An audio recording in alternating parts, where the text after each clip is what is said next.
Okay, well, that's a testament to it. Okay. So those are the ones we're. All right.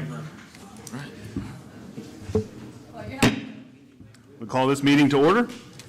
Ms. Fazzoni, please call roll. Councilmember Coburn. Here. Councilman Register. Yes, ma'am. Vice Mayor Jarman. Yes, ma'am. Councilman Casto. Yes, And ma'am. Mayor Teddemer. Yes, ma'am.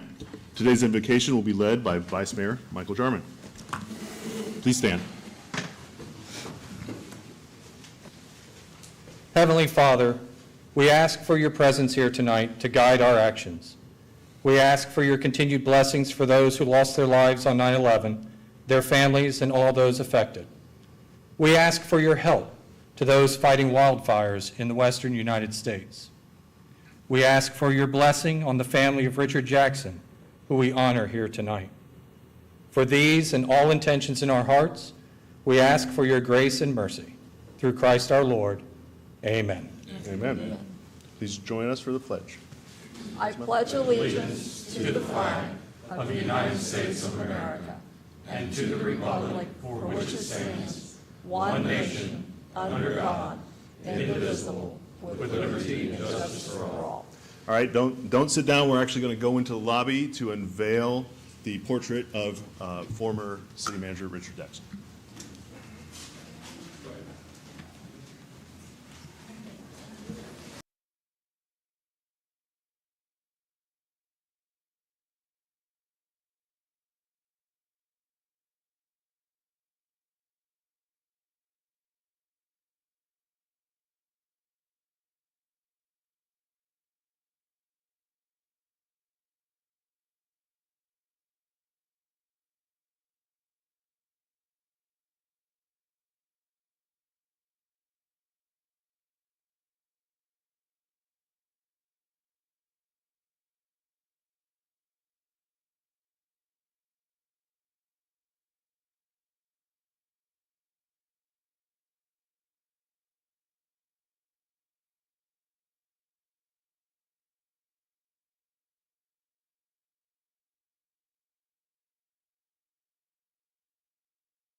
I know.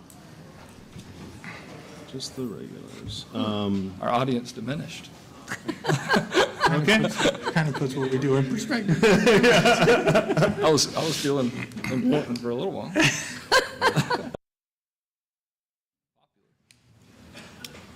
Next up is the community announcements from Friday, September 20th through Sunday, September 22nd. The Panama City Swim Team's Beach Blast Swim Meet will be happening at the Aquatic Center. On Saturday, September 21st, USFA Super Girl Fast Pitch will be happening at Frank Brown. On Thursday, September 26th at 9 a.m. here at City Hall is our next City Council meeting. On Saturday, September 28th, at Aaron Bessent Park is the Fall Festival and Market. Please come join us there and enjoy some nice shopping. On Saturday, September 28th, there will also be the U.S. Road Running 5K at Frank Brown Park and Gales Trails. And again, at Saturday, September 28th, it's going to be a busy day. There's 5K for the Bays, St. Andrew and St. Joseph Bays Estuary Program at FSU Panama City will be at Conservation Park. Okay, next up is the approval of meeting minutes. We have 3 minutes to approve. Can we approve them all as a slate? Please. Can I get a motion? Motion to approve. Second. Ms. Mazzoni, please call roll. Councilmember Coburn? Yes. Councilman Register? Yes, ma'am. Vice Mayor Jarman? Yes, ma'am. Councilman Casto? Yes, ma'am. And Mayor Tenema. Yes, ma'am. Next up is the approval of agenda and additions or deletions. Let's move the dispensary discussion to the first October meeting. Mayor, I'd like to move to table this item 11 on the dispensary. I need more time to Yeah, study this issue, and I just feel like we're premature on it because they hadn't voted on it. But anyhow, Cole, how we table that, we have to take a vote. I need a motion to get. Well, as part of the agenda, and I think the mayor just mentioned, I think you need to table it to a date certain, or you can just table it forever. The mayor just suggested the first October meeting, which will give you a month, if that works. I would like to wait till after the election to see if we need to spend any money on something that may not pass. That would be my motion. But that's up to you. Is that motion done at this point? Well, you can, yeah, it's a privileged motion, so a motion to table kind of supersedes your motion to approve the agenda. So now there's a motion to table, you would need to pick a date certain. I guess Councilman Casto's motion is to table it after the November election. That would be what you need to debate and consider. Yeah, I mean, I'm not a fan of putting the cart before the horse, so I'm happy to do that after the election as well. Yep, that's fine We'll with me. see what the vote is. All right. That's right. Is there an advantage to us doing something prior to the election? So, I don't know. The lawyer answers, it depends, right? So, depending on what happens in the election on that amendment, and then depending on what the implementing legislation from the Florida legislature is, that could affect any regulation you may have on that issue. I can't tell you, it could matter when you pass regulation. It could not. I can't read the tea leaves on the legislature, but it could. I don't know if it will, but it could, yes. Yeah, so if we do something for purposes of getting it grandfathered in, and we wait till after the election, that's basically the December meeting. Exactly. And then two readings pushes it into January. So, But if it's in the legislature, that's going to be after January. It's 6 March, months, I Yeah, think, isn't it? yeah. 6 months. 6 months before it would go into effect, so we have plenty of time if it's passed. The amendment doesn't take effect for 6 months after passage. Oh, okay. So it gives us plenty of time. It depends, but yes. I mean, the precedence of the past is that would give us. Right, I mean, the legislature could come in and grandfather ordinances from a certain date. I don't know what they're going to do. I don't know what obviously, no one knows how any of this happens. It's So no crystal ball from you? no crystal ball here. Okay. We expected more. Sorry. No, I second. But what date do we want? what's the first one after the election? Yeah. Let's pull that up. would be, We only have one meeting in November and one meeting in December unless you call a special meeting. So it'd be your first meeting in December. Yeah, it'd be first meeting in December. It'd be the 14th of November. I'm good After with the that. election? Well, yeah. yeah, because that's, Okay. yeah, we have one after. Yeah, that. we have So, one, yeah. okay, so Okay. let's push it to the 14th. Okay. Do we need a vote on that, or are we Yes, just? in please, agreement? yes, I need a Yeah, vote. can I get we got a motion and a second? So Councilman Castro moved, and And I seconded. Yep. Ms. Mazzoni? thank you. Councilmember Coburn? Yes. Councilman Register? Yes, ma'am. Vice Mayor Jarman? Yes, ma'am. Councilman Casto? Yes, ma'am. Mayor Tettemer? Yes, ma'am. Okay. Any other additions or deletions? No, sir. No, thank you. Motion to approve. Second. Ms. Mazzoni? Councilmember Coburn? Yes. Councilman Register? Yes, ma'am. Vice Mayor Jarman? Yes, ma'am. Councilman Casto? Yes, ma'am. Mayor Tettemer? Yes, ma'am. Okay, next up is public comment on the consent agenda or non-agenda business. Please come up, state your name, address the council as a whole or the chair for up to 3 minutes. Of course, please refrain from threats. The city manager and the city council will have the opportunity to address your comments at the end of the period. Okay?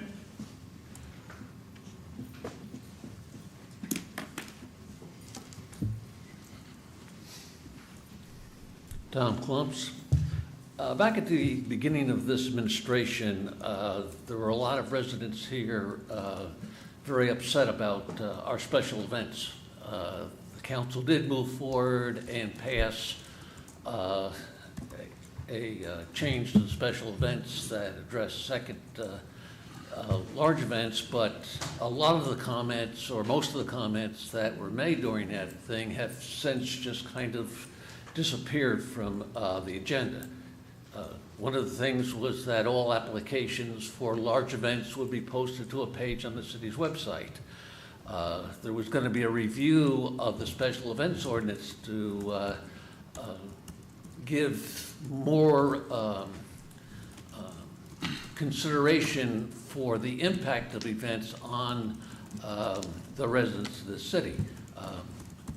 Like the city manager said, you know, if someone has or presents 3 yellow jelly beans and 4 blue ones and 5 red ones, then he's got to stamp it, period. And that's not right. Okay? A few weeks ago, the city council went into warp speed mode because of 5 people being drowned on the beaches. You did a special meeting, you did a workshop, the TDC came forward with a whole bunch of money, and everything's wonderful now. Back during that first meeting you had, part of the events going on was Thunder Beach.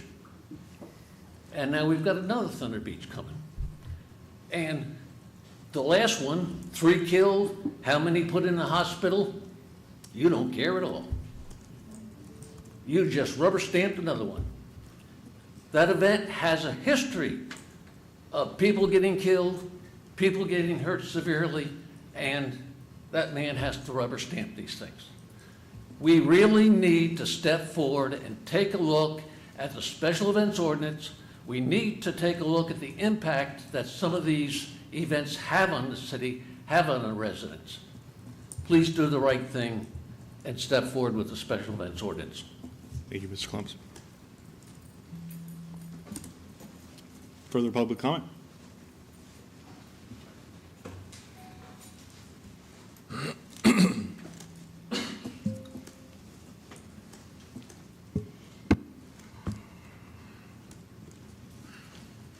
My name is Captain Gary Wayne Beck. I live at 2601 Beach Street.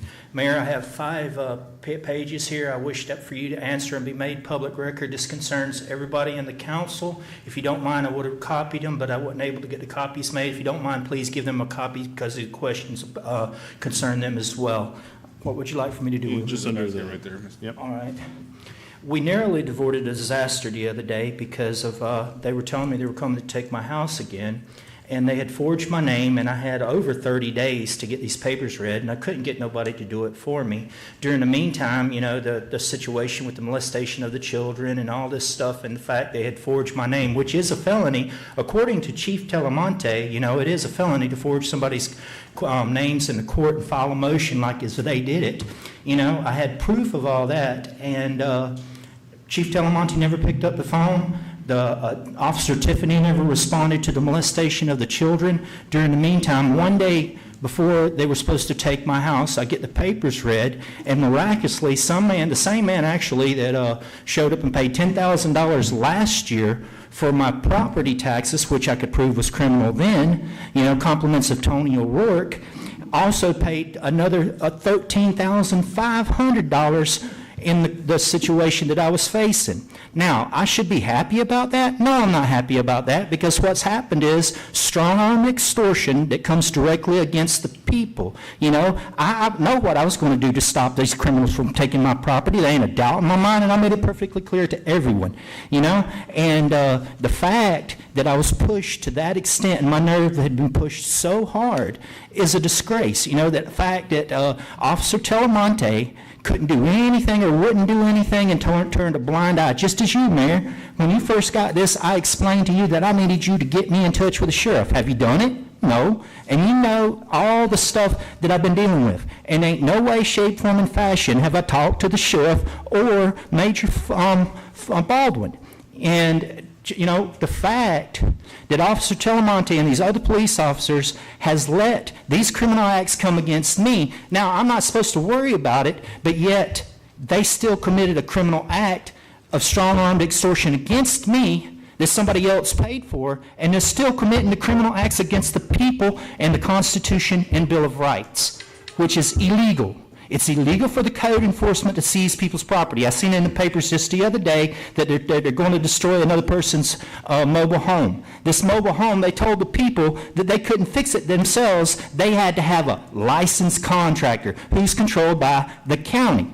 You know, and I'm just curious, you know, please answer those questions. It's quite important to make sure everybody else gets a copy of them and make it public record. Thank you. All right. Thank you, Mr. Beck.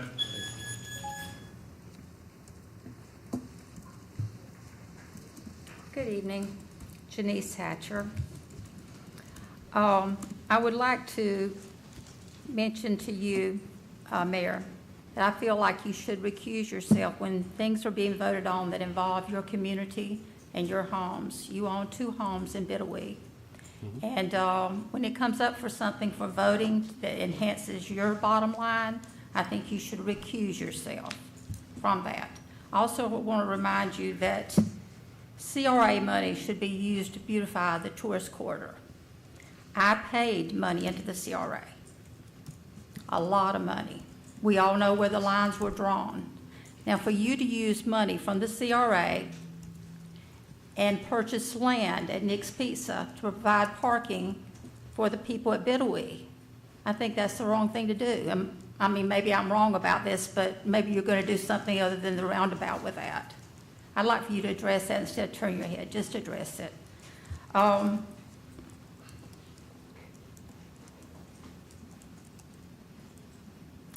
had more that I was going to say, but I'm going to hold on you with this.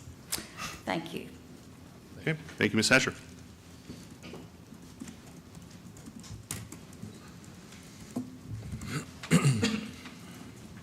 Scott Hellman, 137 Johnson Bayou Drive. Sorry. First, to the gentleman who has started speaking earlier, I'd just like to remind everybody, including the council, that the First Amendment protects people and their rights to gather, protects the government from making any laws from doing so, and there's a lot of constitutional law that may want to look at, such as Forsyth County versus the Nationalist Movement, Chicago Parks, anyway. As a collective, you all agreed that community engagement is lacking in this, and the government voted to change the election date to encourage more involvement. The last meeting, it seemed we were discussing banning citizens from speaking at this podium, kicking them out, having them removed permanently. I don't think anyone's voice should ever be silenced in this building. This is a freedom in our country, and Mayor, this is something that seems like you're asking for, and I'd like to hear your reasons of why you think someone should have a lifetime ban from speaking in this building.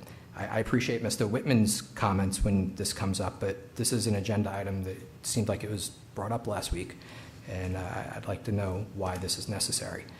Freedom of speech is a fundamental right in this country, and I believe that those are values that are not in touch with the rest of this country and what we're founded on. Anyway, that's really all I wanted to say. I just, thank you very much. Thank you. Okay, thank you, Mr. Hellman. Further public comment? Okay. Mr. Whitman? Yeah, I'll address Mr. Klump's concern. We did revamp our special events. If it's a large event at the same weekend, that does come before council where you guys can do conditional use on it with increased traffic, more public safety, that's up to you. This first special event, if it's, like Scott said, I can't pick and choose the entertainment. I do have law enforcement to make sure there's not a criminal element that's backing all these up, or if there's had problems at other locations, but if they check all the boxes, I do sign off on the special event. But you guys have the authority to override the second one and include more public safety, more lighting, and that was already addressed in that. Nothing for the second speaker. As far as Ms. Hatcher's concerned is, if we do take Nick's Pizzeria, that's because we're going to realign the intersection at Lantana to make it easier. We have to do a stormwater area, then we will hopefully do parking at that location, but it's open to the public. And that's all I have. Okay. Yeah, I will say that that plan's been in progress for a while. For a while now. And certainly it's not for any neighborhood, public parking. No, I would suspect actually Bahama Beach would use that mostly. Good. In terms of the city council regulations, this is a limited public forum, and we have an obligation so that everyone can speak here and be heard to keep decorum. If someone repeatedly violates decorum, I don't think we had anything for a lifetime ban.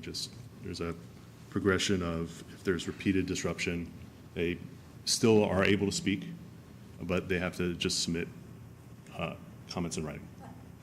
So, is that accurate? Yes, sir. Yep. Okay. We can't hear you. Yeah, they just have to submit comments in writing. Okay. Next, I'm sorry, ma'am. Oh, you can't talk. Yeah. You can't talk, that's all you can. Ma'am, please. Thank you. All right, next up is the consent agenda. I'm sorry, yeah, we should let the council go. Yeah, that's all right. Just so people know, the issues with Mr. Beck, our police department is not in our jurisdiction, and the code enforcement is not in our jurisdiction.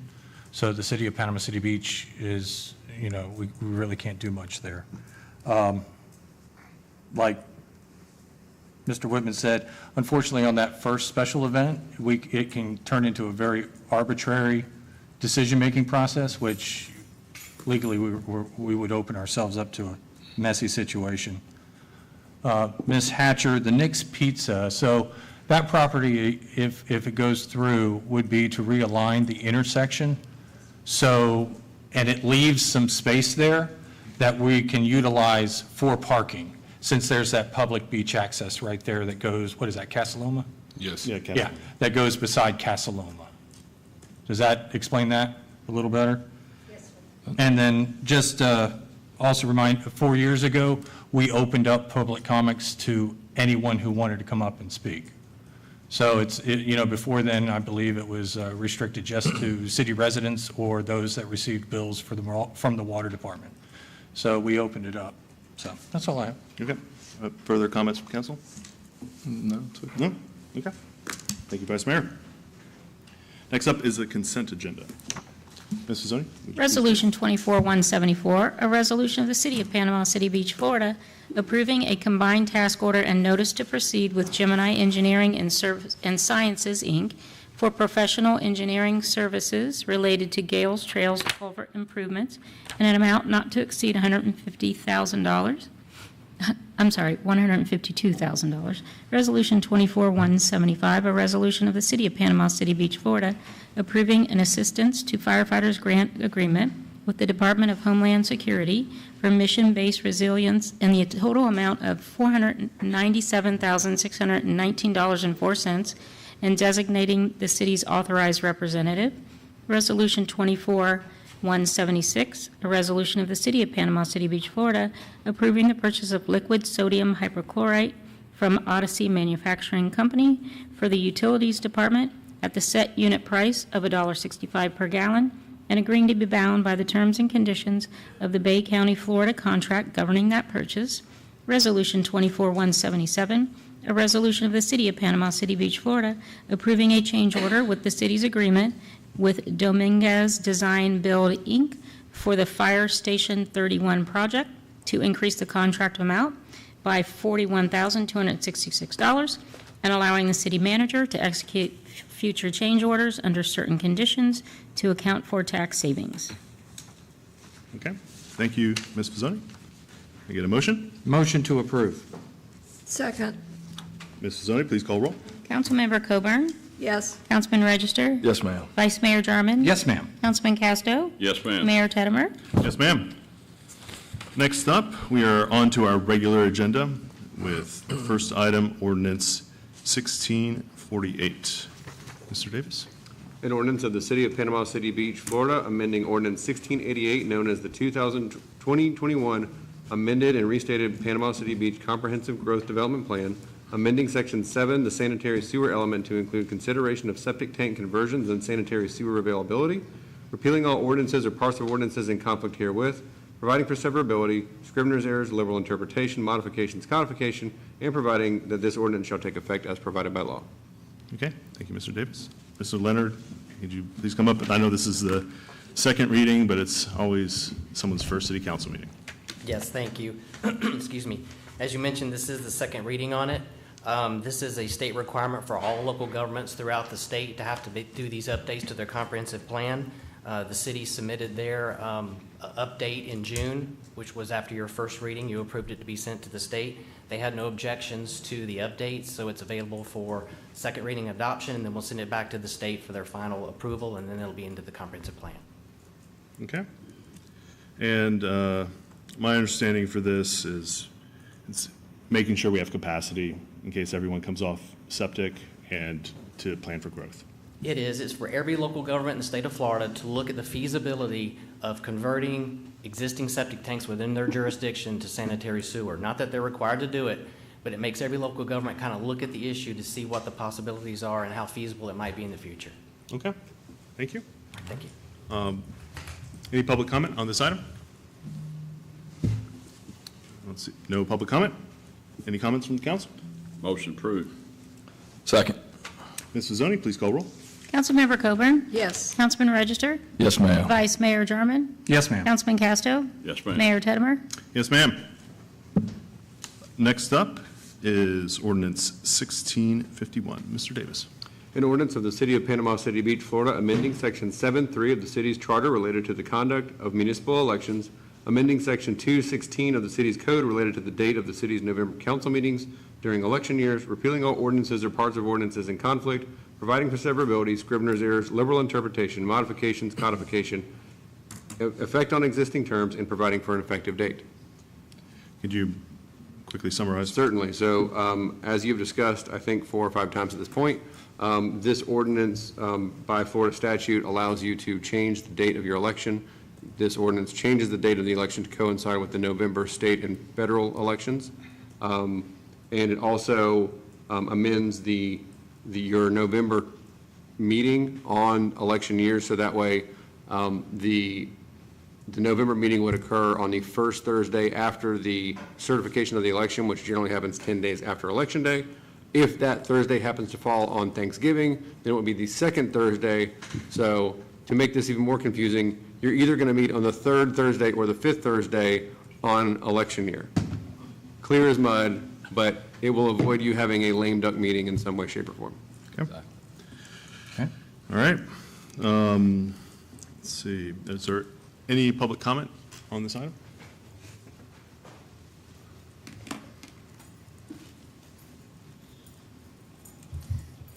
The city charter states that any changes to the city charter needs to be done by public referendum because you were able to find some weasel hole to change something around. I think it's totally wrong, and I disrespect you for having come up with such a thing to take my rights as a citizen away. Thank you, sir. Further public comment? Any discussion from the council? No, other than I believe that this is giving more people the right to vote. I don't think anyone that is a person in the United States that votes thinks that someone else should not vote. And so I appreciate anyone's support on this, and I motion to approve. Second. Okay, Ms. Pizzoni, please call roll. Councilmember Coburn? No. Councilman Register? Yes, ma'am. Vice Mayor Jarman? Yes, ma'am. Councilman Casto? Yes, ma'am. Mayor Teddemer? No. Okay, next up is number 3, item 3, ordinance 1652. Mr. Davis. An ordinance of the City of Panama City Beach, Florida, amending section 19154 of the city's code of ordinances related to permitting in public right-of-ways, repealing all ordinances or parts of ordinances in conflict, providing for severability, scrivener's errors, liberal interpretation, modifications, codification, and providing for an effective date. Mr. Davis, could you help us understand this one? Certainly. So over the last, I say about 6 months, we've had a proliferation of underground utility work in the right-of-way. This is cable companies, this is power companies, this is multiple different utility companies that are installing some sort of, cabling in the right-of-way or conduit. And so what this does is requires that those utility companies place, in some way provide notice to the adjacent property owners that are affected by that work. Notice of who they are and what they're doing and when they're doing it. This can be affected by a door hanger, it can be affected by a letter, depends on what the utility company wants to do. There are some exceptions, so if it's a condo or a multifamily building or some other multifamily use that is managed by a single entity, notice to that one single entity suffices. There's an exception for emergency work that's performed to address some either man-made or natural sudden event. There's also a exception for small-scale projects based on some requests from some utility companies that has been set at 1,000 feet. So anything affecting less than 1,000 feet of right-of-way wouldn't require this. And then each utility is required to keep 6 months of compliance for those jobs. So 6 months after the job, if there's been an issue that the city needs to investigate, the city can request the records of compliance with this notice by either providing a copy of the letters or pictures of the door hangers, whatever method they choose that shows that they provided those people notice. Okay. Thank you, sir. Is there any public comment on this item? Okay. See any public comment? 1,000 feet seems like pretty high threshold. I agree with that totally. It's what? I think 500 feet is more reasonable. I mean, when you think a football field is 360 feet long, 1,000 feet is like 3 football fields. That's a long distance. So I think it should be closer to 500. I think it should be 500. Okay. I mean, I don't see where the 1,000 feet threshold would ever be breached. And the whole point of this is to provide notice. What other thoughts on? Has the 1,000-foot threshold been breached, exceeded, that we know of so far, by any contractor? I mean, I would probably defer to Mark. Utilities Department, but Yeah. I'm sure with some of these large-scale projects, you go well above 1,000 feet. Can we have Mark come up Yep. and speak to the average?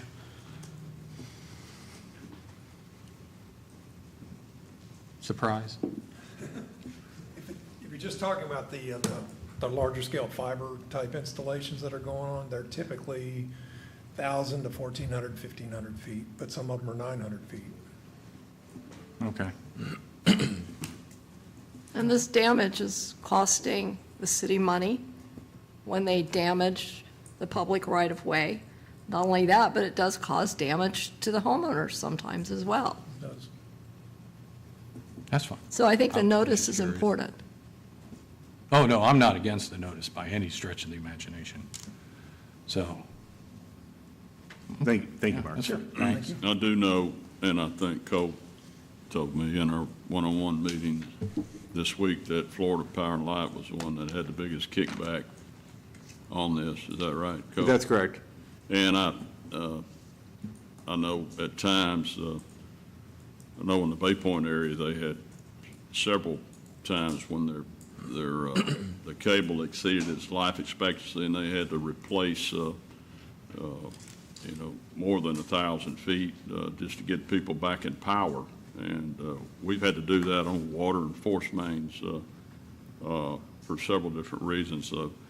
This allows for emergencies like that so people get back in power and back in water and sewer, and they don't have to spend most of their time putting door hangers up if they're trying to get water and power and sewer back on. But I mean, I do agree we need to let people know if it's a scheduled, like a fiber optic that's going to go in 3 months, but some of these other projects, they may be going on right now somewhere. We're trying to get somebody back in water or back in sewer where they have to tear up people's front yard. It's unfortunate. I remember one day I came home after work, pulled in my driveway. I didn't even have a driveway. They tore the whole driveway up because the water line had blown up, and I think the guys thought that I'd be mad at them, but I mean, I'd been in their shoes before. The whole neighborhood was out of water, and the big main break happened to be right under my driveway. And did I like it happening? No, I didn't like it happening, but that's part of running a utility company. Those things happen, and whether it's water, sewer, gas, power, cable. But if they're scheduling to go into a neighborhood, they need to notify people. But there's going to be a lot of that type of damage that happens, and they have to come back and put it back the way it was, but it's going to happen whether we want it to or not, so Okay. it's just ongoing. You come. Well, I think the real question is, do we want to take it from 1,000 feet to 500 feet? And I guess, I mean, is there a lot, would they have to come to us at least for locates for that? Are there like a ton of people over 500? Between 500 and 1,000, I should say. Yep. And Mark indicated, just for the record, that Yeah. there is a good number. Yeah. Yeah. Okay. So I want it to be something that is manageable. I mean, I'm fine, or split the difference at 750, whichever one, if there's people up here with a problem with 500, so. I mean, I'm not the expert. I want to lean on Mark's expertise Yeah, here. He's in the field. I hate. Mark, why don't you come on back? Yeah, we need a record. I'm not going to sit up here and claim that I know it all. Mark's the expert. I want to get some more information. I mean, I don't have a problem handing out the door hangers when we have a boil water notice. It's not a big time expense for us. Believe me, when someone's yard gets messed up, they call us first. They're like, you're the utilities director, it's a utility. And so I get that call right away. Yeah. It would be nice if these contractors would provide notification to these individuals. Yeah, and just to be clear, these notifications would have the contractor's number, not the city's number on it. That's correct. Okay. It would be nice if we do pass this to have a landing page on the city website or something for who to call, so we don't waste time if there is a concern. And Mark, in your opinion, the 500 would be good? I think so. Okay. I can't hurt There we go. anything. If you get a big pushback from them later, you can always modify it. No truer words have ever been spoken. Yeah, I mean, it's I'm not tied to it, but it's 10 No, lots. that's fine. It's 10 lots. That That's a seems like significant a decent amount of a neighborhood, 10 fairly normal sized lots. Right, yeah. So, if it becomes burdensome, we'll adjust it. I think it's a fair balance at 500. I really do. I think that's. Motion to approve as amended to 500. Second. Thanks, Mark. Mrs. Zoni, please call roll. Councilmember Coburn? Yes. Councilman Register? Yes, ma'am. Vice Mayor Jarman? Yes, ma'am. Councilman Casto? Yes, ma'am. Mayor Tettemer? Yes, ma'am. All right, next up is ordinance 1654. Out of order. Mr. Davis. An ordinance of the City of Panama City Beach, Florida, amending the city's land development code related to flood management regulations, repealing sections 8-115.1 through 8-115.3 in the city's code of ordinances related to local technical amendments to the Florida Building Code, providing for applicability, repealing all ordinances or parts of ordinances in conflict, providing for severability, scrivener's errors, liberal interpretation, modifications, codification, and providing an immediately effective date. Thank you, Mr. Davis. Mr. Leonard, there's a lot going on in this ordinance. Could you help us understand it? All right, thank you. I will try. There's new flood maps coming out in October from FEMA, and the Florida Department of Emergency Management sent these recommendations for the city to put these into the Land Development Code so that we can maintain our community ratings system 5 rating, which is real exceptional in the state of Florida. It ends up allowing people in flood zones a 25% reduction on their flood insurance, and this will help maintain that. The new maps have some new lines, some new terminology. This incorporates that and what that means. Okay. So you can sit down. We're going to take some public comment, and then I have some questions for you, too. Any public comment? Nope. So my understanding, come on back up. My understanding is we're adding a coastal flood zone A, Right. right? Yes. And so there's going to be some new restrictions if you're in coastal flood zone A, which will mostly impact Moonlight Bay Drive? You're exactly right. Moonlight Bay Drive, the Oak Grove property, which is just east of Moonlight Bay Drive, south of Front Beach Road, south of Beach Boulevard. Those are the main areas. And what it's doing is there's a velocity zone requirement that's further out, and that's when they model it. It's any wave heights that are expected over 3 feet in height, and it's extending those into a zone, the coastal A zone that you mentioned, which is now wave heights between 1.5 feet to 3 feet. It's taking those velocity requirements in that velocity zone and putting them now in the coastal A zone. Okay. But it would only impact homeowners if there's a substantial improvement or they're building something new. You're exactly correct. If no one has their house destroyed or their condo or anything like that, or doesn't cross the substantial destruction 50%, then it won't affect them. If they wake up the day after this passes, there's no change to what they have to do.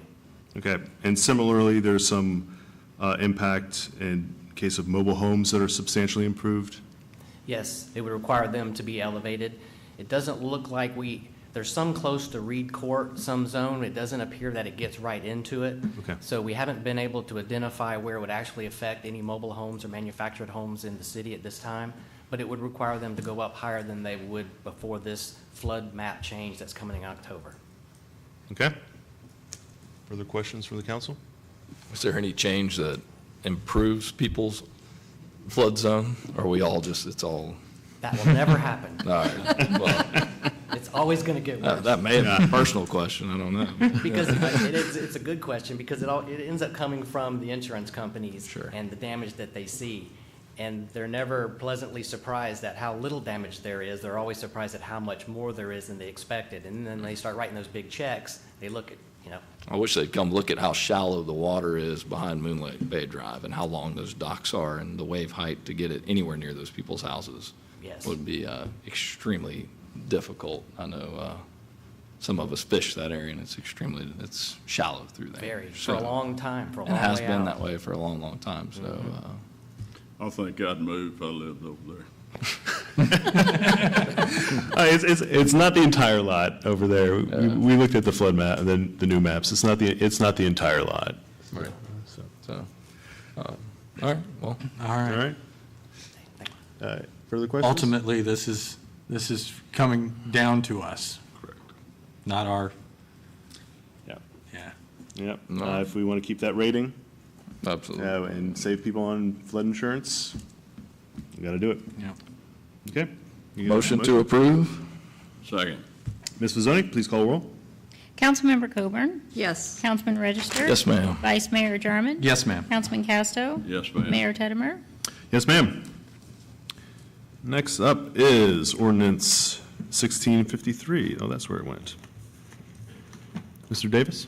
An ordinance of the City of Panama City Beach, Florida, establishing the water, sewer, and reclaimed water rates for fiscal year 2024-25 and thereafter, increasing the water rates in the amount of 1% and increasing sewer and reclaimed rates in the amount of 4%, all is more particularly stated in the body of this ordinance, repealing all ordinances or parts of ordinances in conflict, providing for severability, scrivener's errors, liberal interpretation, modification, codification, and providing an effective date of October 1, 2024. Thank you, Mr. Davis. Mr. Schaefer, I believe you have a presentation.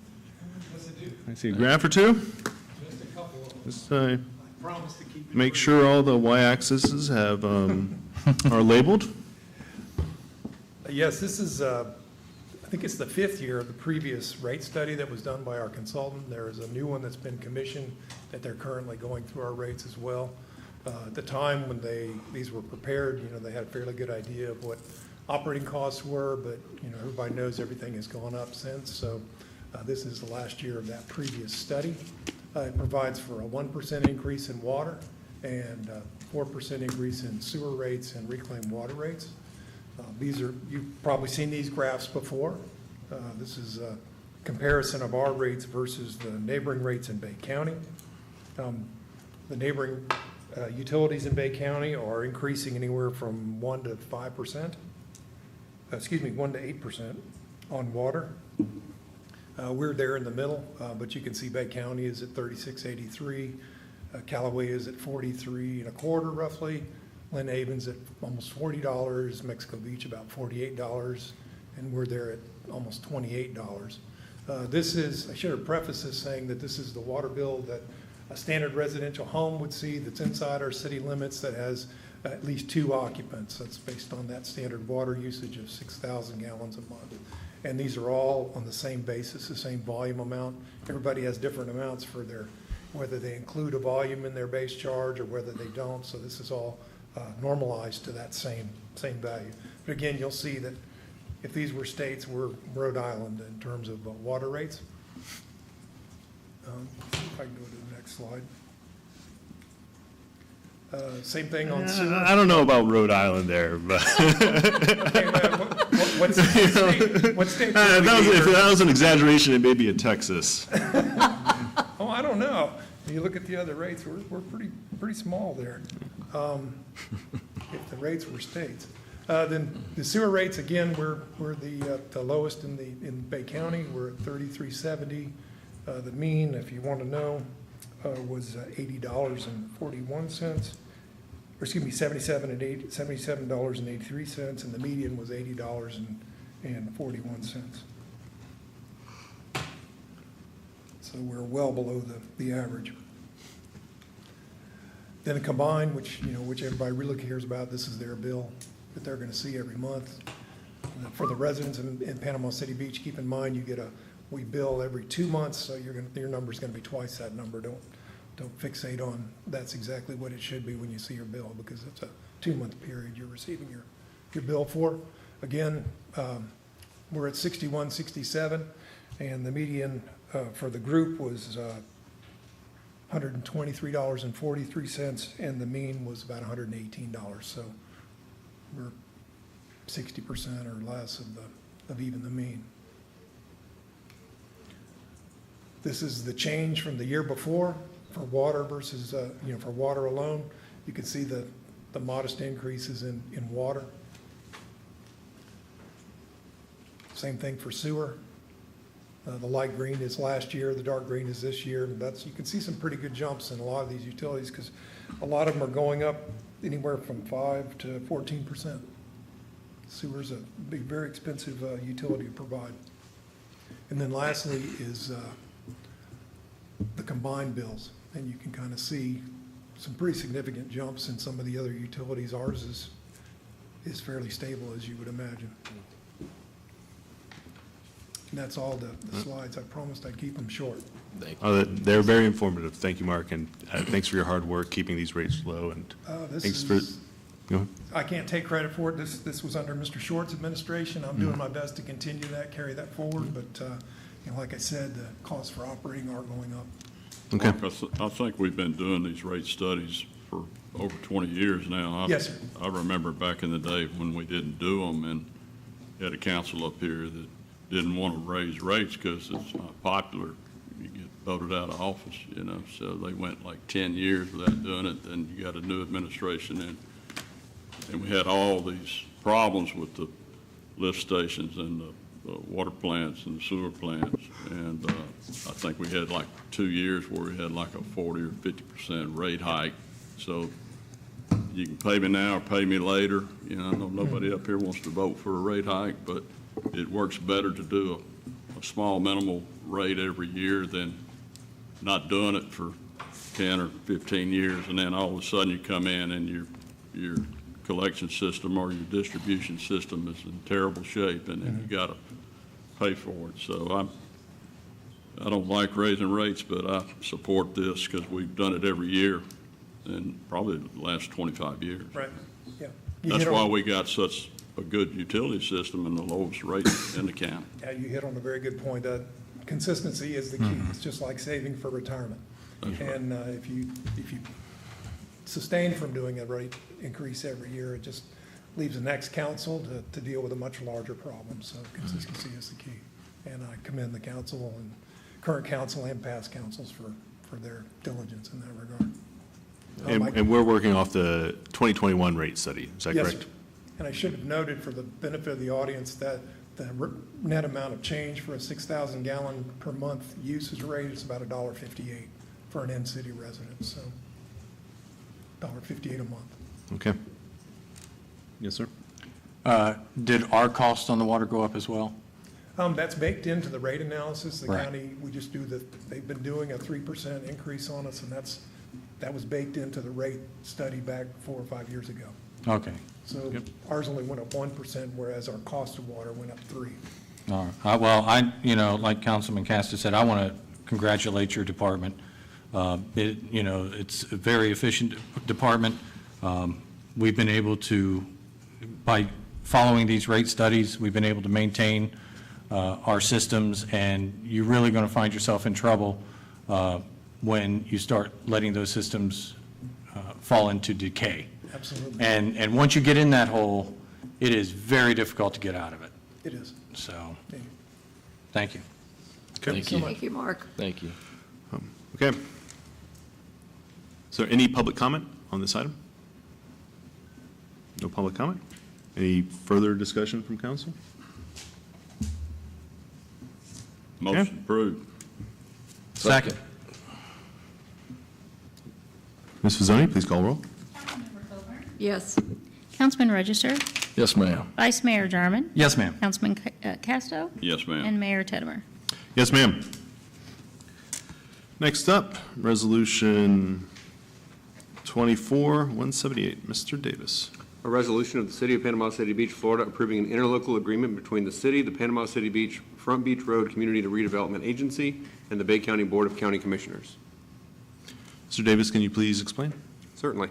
If you'll recall, about a month ago, maybe a little bit more, the council directed staff to begin negotiating with the county for a new interlocal regarding the uses and the share of the tax increment funding that funds the Front Beach Road CRA. This is that agreement that you that you directed us to come back to you with. It is based on a series of negotiations between the county staff and the city staff. And I want to thank City Manager, Mr. Whitman, and the city's finance staff in particular, because they were very helpful in working through the very large numbers that are involved in making these things work for both sides. And obviously, the county staff was wonderful as well. To give you a very brief rundown, this limits the method of calculation for the tax increment to 4.43 mils, which was the tax millage rate in 2023. And then it caps the overall tax increment at $30 million with a 1% increase every year. Once it hits $30 million. It removes any restrictions that are currently in place regarding the use of the CRA funds. So our existing interlocal agreement with the county limits your use of those funds to the road projects essentially. This removes that and allows you to spend that tax increment funding in any way you so choose, as long as it's consistent with Florida statute and your CRA plan. And then the other thing that we've done is we've created a working group of city and county staff and one member of each elected body to deal with any sort of issues that may arise in the future, so that way we can quickly and effectively communicate with each other about issues for the CRA. It is a 9-year term. Earlier today, I sent you additional language that county staff and city staff agreed to that changes a little bit the way we work on termination. Instead of the 180 days that's in your packet, there would be a 90-day notice, but within that 90-day notice, the working group I just mentioned would meet to figure out the timeline, and if we're unable to sort out that timeline, at that point, we would schedule a joint meeting of the county commission and the city council to determine how to handle this. And if, in the event that none of that works, we would revert to your current 2020 agreement, which I think probably is less advantageous for both sides. Okay. Sounds like you've been dealing with this for a while. That was a pretty good, I'm really looking forward to this vote. pretty good explanation. Is there any public comment on this item?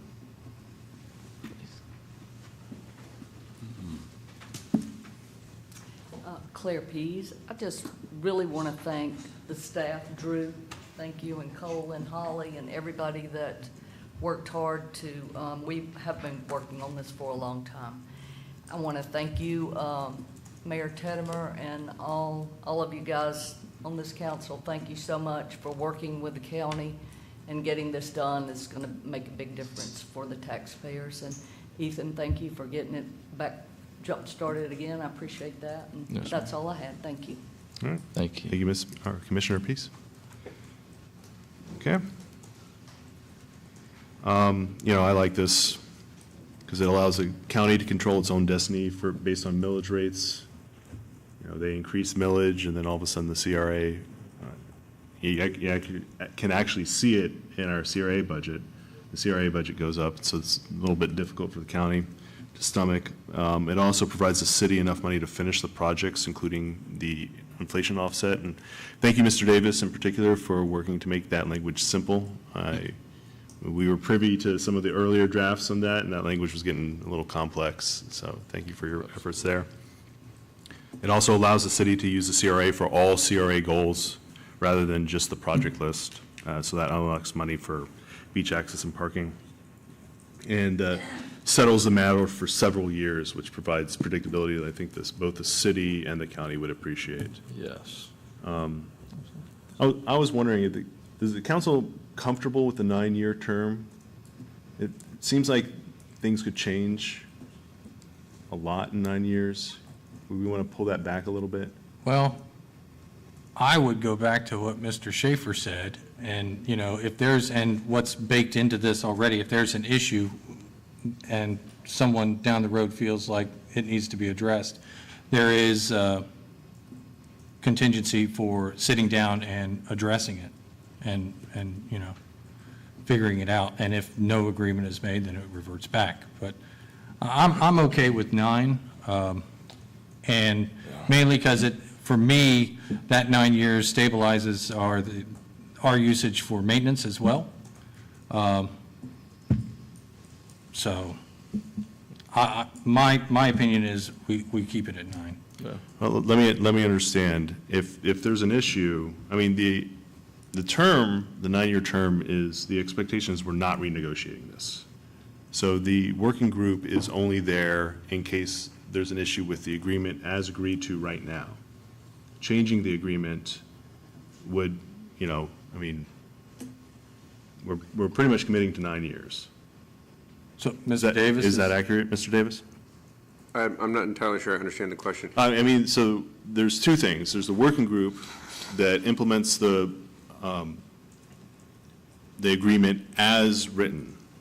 The working group would not be subject to changing the agreement except for at the expiration of the term.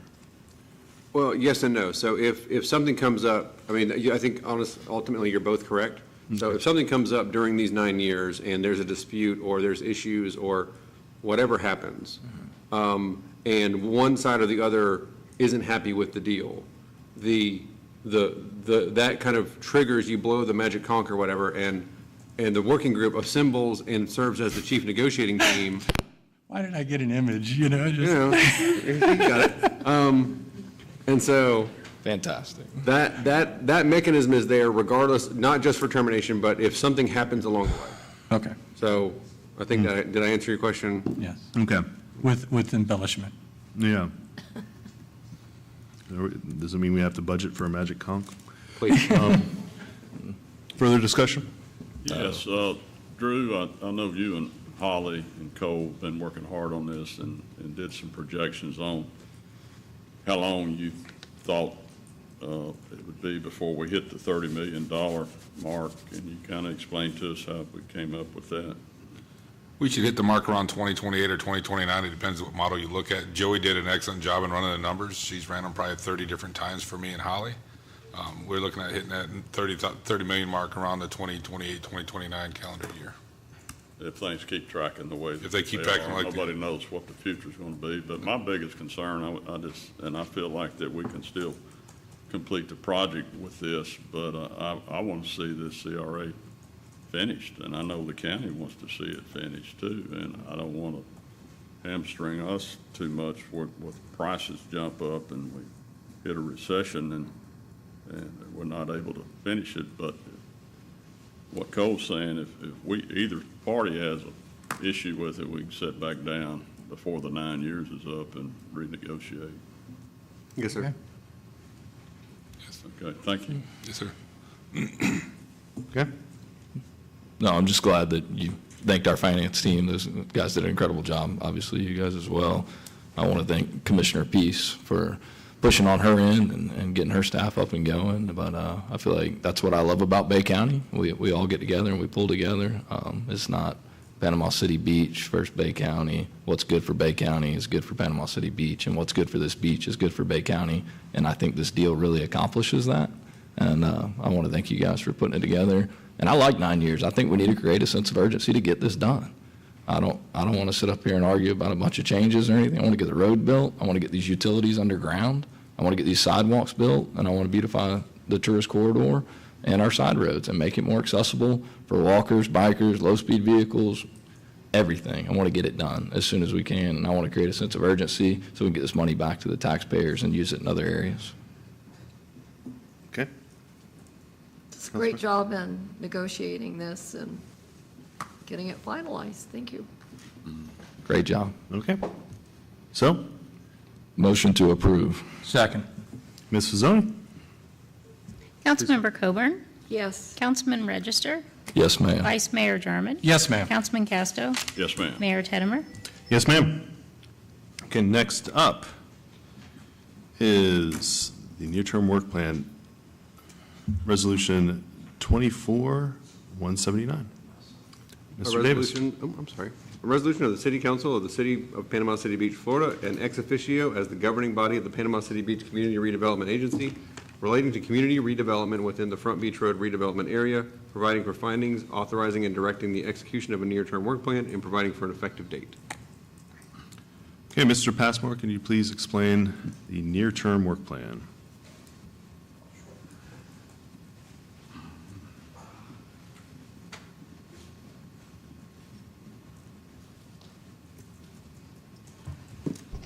So currently, projects that we have in the hopper right now is, we have segment 4.1 and 4.2, which we're working through our final permitting and approval to go to construction phase.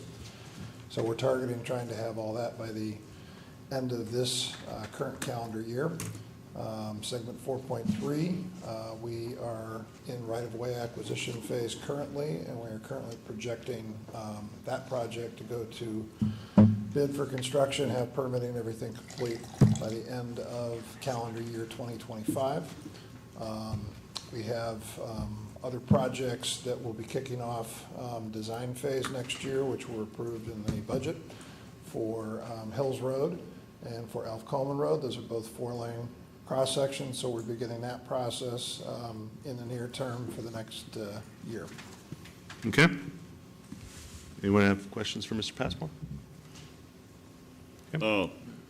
Scott, 79 out here, it's got the friction course and some striping and landscaping.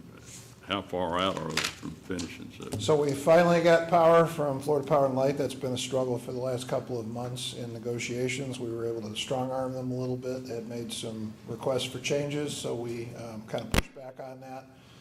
As I understand it, that we do have finally power to that, so we should be getting the lighting on board. That's kind of held us up from completing that portion because we don't want to put friction course down until we have the landscaping and the final deficiency list completed. So we're working to try to accept that project in 2 phases. One will be Arnold Road roundabout and west of the roundabout. To the east, we are still working on the south side of Front Beach Road where we are currently putting in the 42-inch culvert that drains the 2 retention ponds at the roundabout to the low water outfall area. So that is about 80% complete. We have the utility undergrounding and the roadway drainage in that area that will start after that.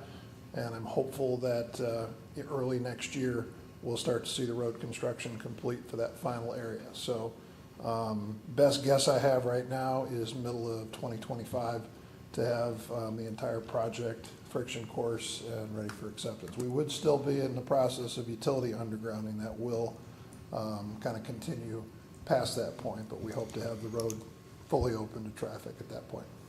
Okay. Thank you. Thank you, sir. Mr. Passmore, I see in the work plan under Section 2, Enhanced Beach Access and Related Parking, letter B, continued efforts to implement smart lighting initiative in future phases of the Front Beach Road CRA and explore other avenues to create a smart city network within the CRA. Could you help me understand that? I can. That appears to be an old entry. So the smart lighting concept was originally part of the CRA plan.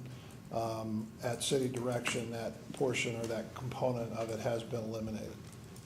Okay. Well, I got you up here. Sure. So north-south 79, now that we have power, when are you looking at?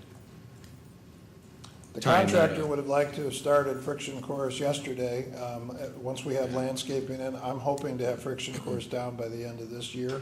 And we would probably come back with trying to do some kind of a partial final acceptance of a portion of the project. Contractor's certainly interested in that. We need to work out the details of what will be left with the utility undergrounding. We just requested our contractor to prepare the documents to turn over the underground portions to the utilities so they can begin advanced work placing their cables, which would anticipate the conversion for power within that area. The agreement that we have with FPL is for the entire project, so I'm not sure that they will be willing to do that without some additional expense to the city. So we're kind of working through those details. Yeah, we're so close. I want to see all those orange cones gone. You don't want me putting in trees on top of friction course. So we're going to get you'll see the landscaping start here in short order. We had to have power to be able to fire up the irrigation, test that, and make sure that the plants can be watered. We don't want to put them in and have them die for lack of water. So fire it up. So. What can we do to better enhance our relationship with Florida Power and Light? I've sat up here and listened to you talk about Florida Power and Light at nauseum, and I want to figure out how we can better our relationship with Florida Power and Light to get this project moving faster so I don't have to listen to it for the next 4 years that Florida Power and Light's not holding up their end of the deal. Absolutely. So we have a liaison that's been assigned, Mr. Christopher Pope with FPL. He's part of their major service group, so I think that's kind of an enhancement with FPL that we've seen within the conversion from Gulf Power to FPL. So he provides basically a point of contact with them for customer service for the city. So he's working with both Public Works Department and the CRA. He's the gentleman that helped us kind of work through those issues and kind of solve the concern that we had with the change of direction that caused us some delay. I think all of the utilities, we've worked to improve relationships with them in the time that Cordino's been managing the CRA. We're working right now on utility work schedules with all of the utilities, which are basically written contracts or agreements that go into our bid documents that hold utilities accountable for performance. They tell us how long it's going to take them to do components of their work. Our contractors get that, and then we make the contractors manage that component of it with professionals that we obviously will pay for in the contract, but it'll hold the contractors accountable to do that coordination of their own work on the projects.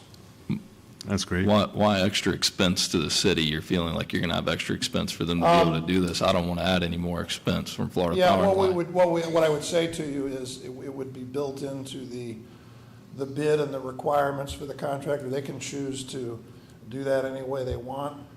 What's important, I think, is the utilities are such a huge component of construction that most major projects have professional utility coordinators that have utility background.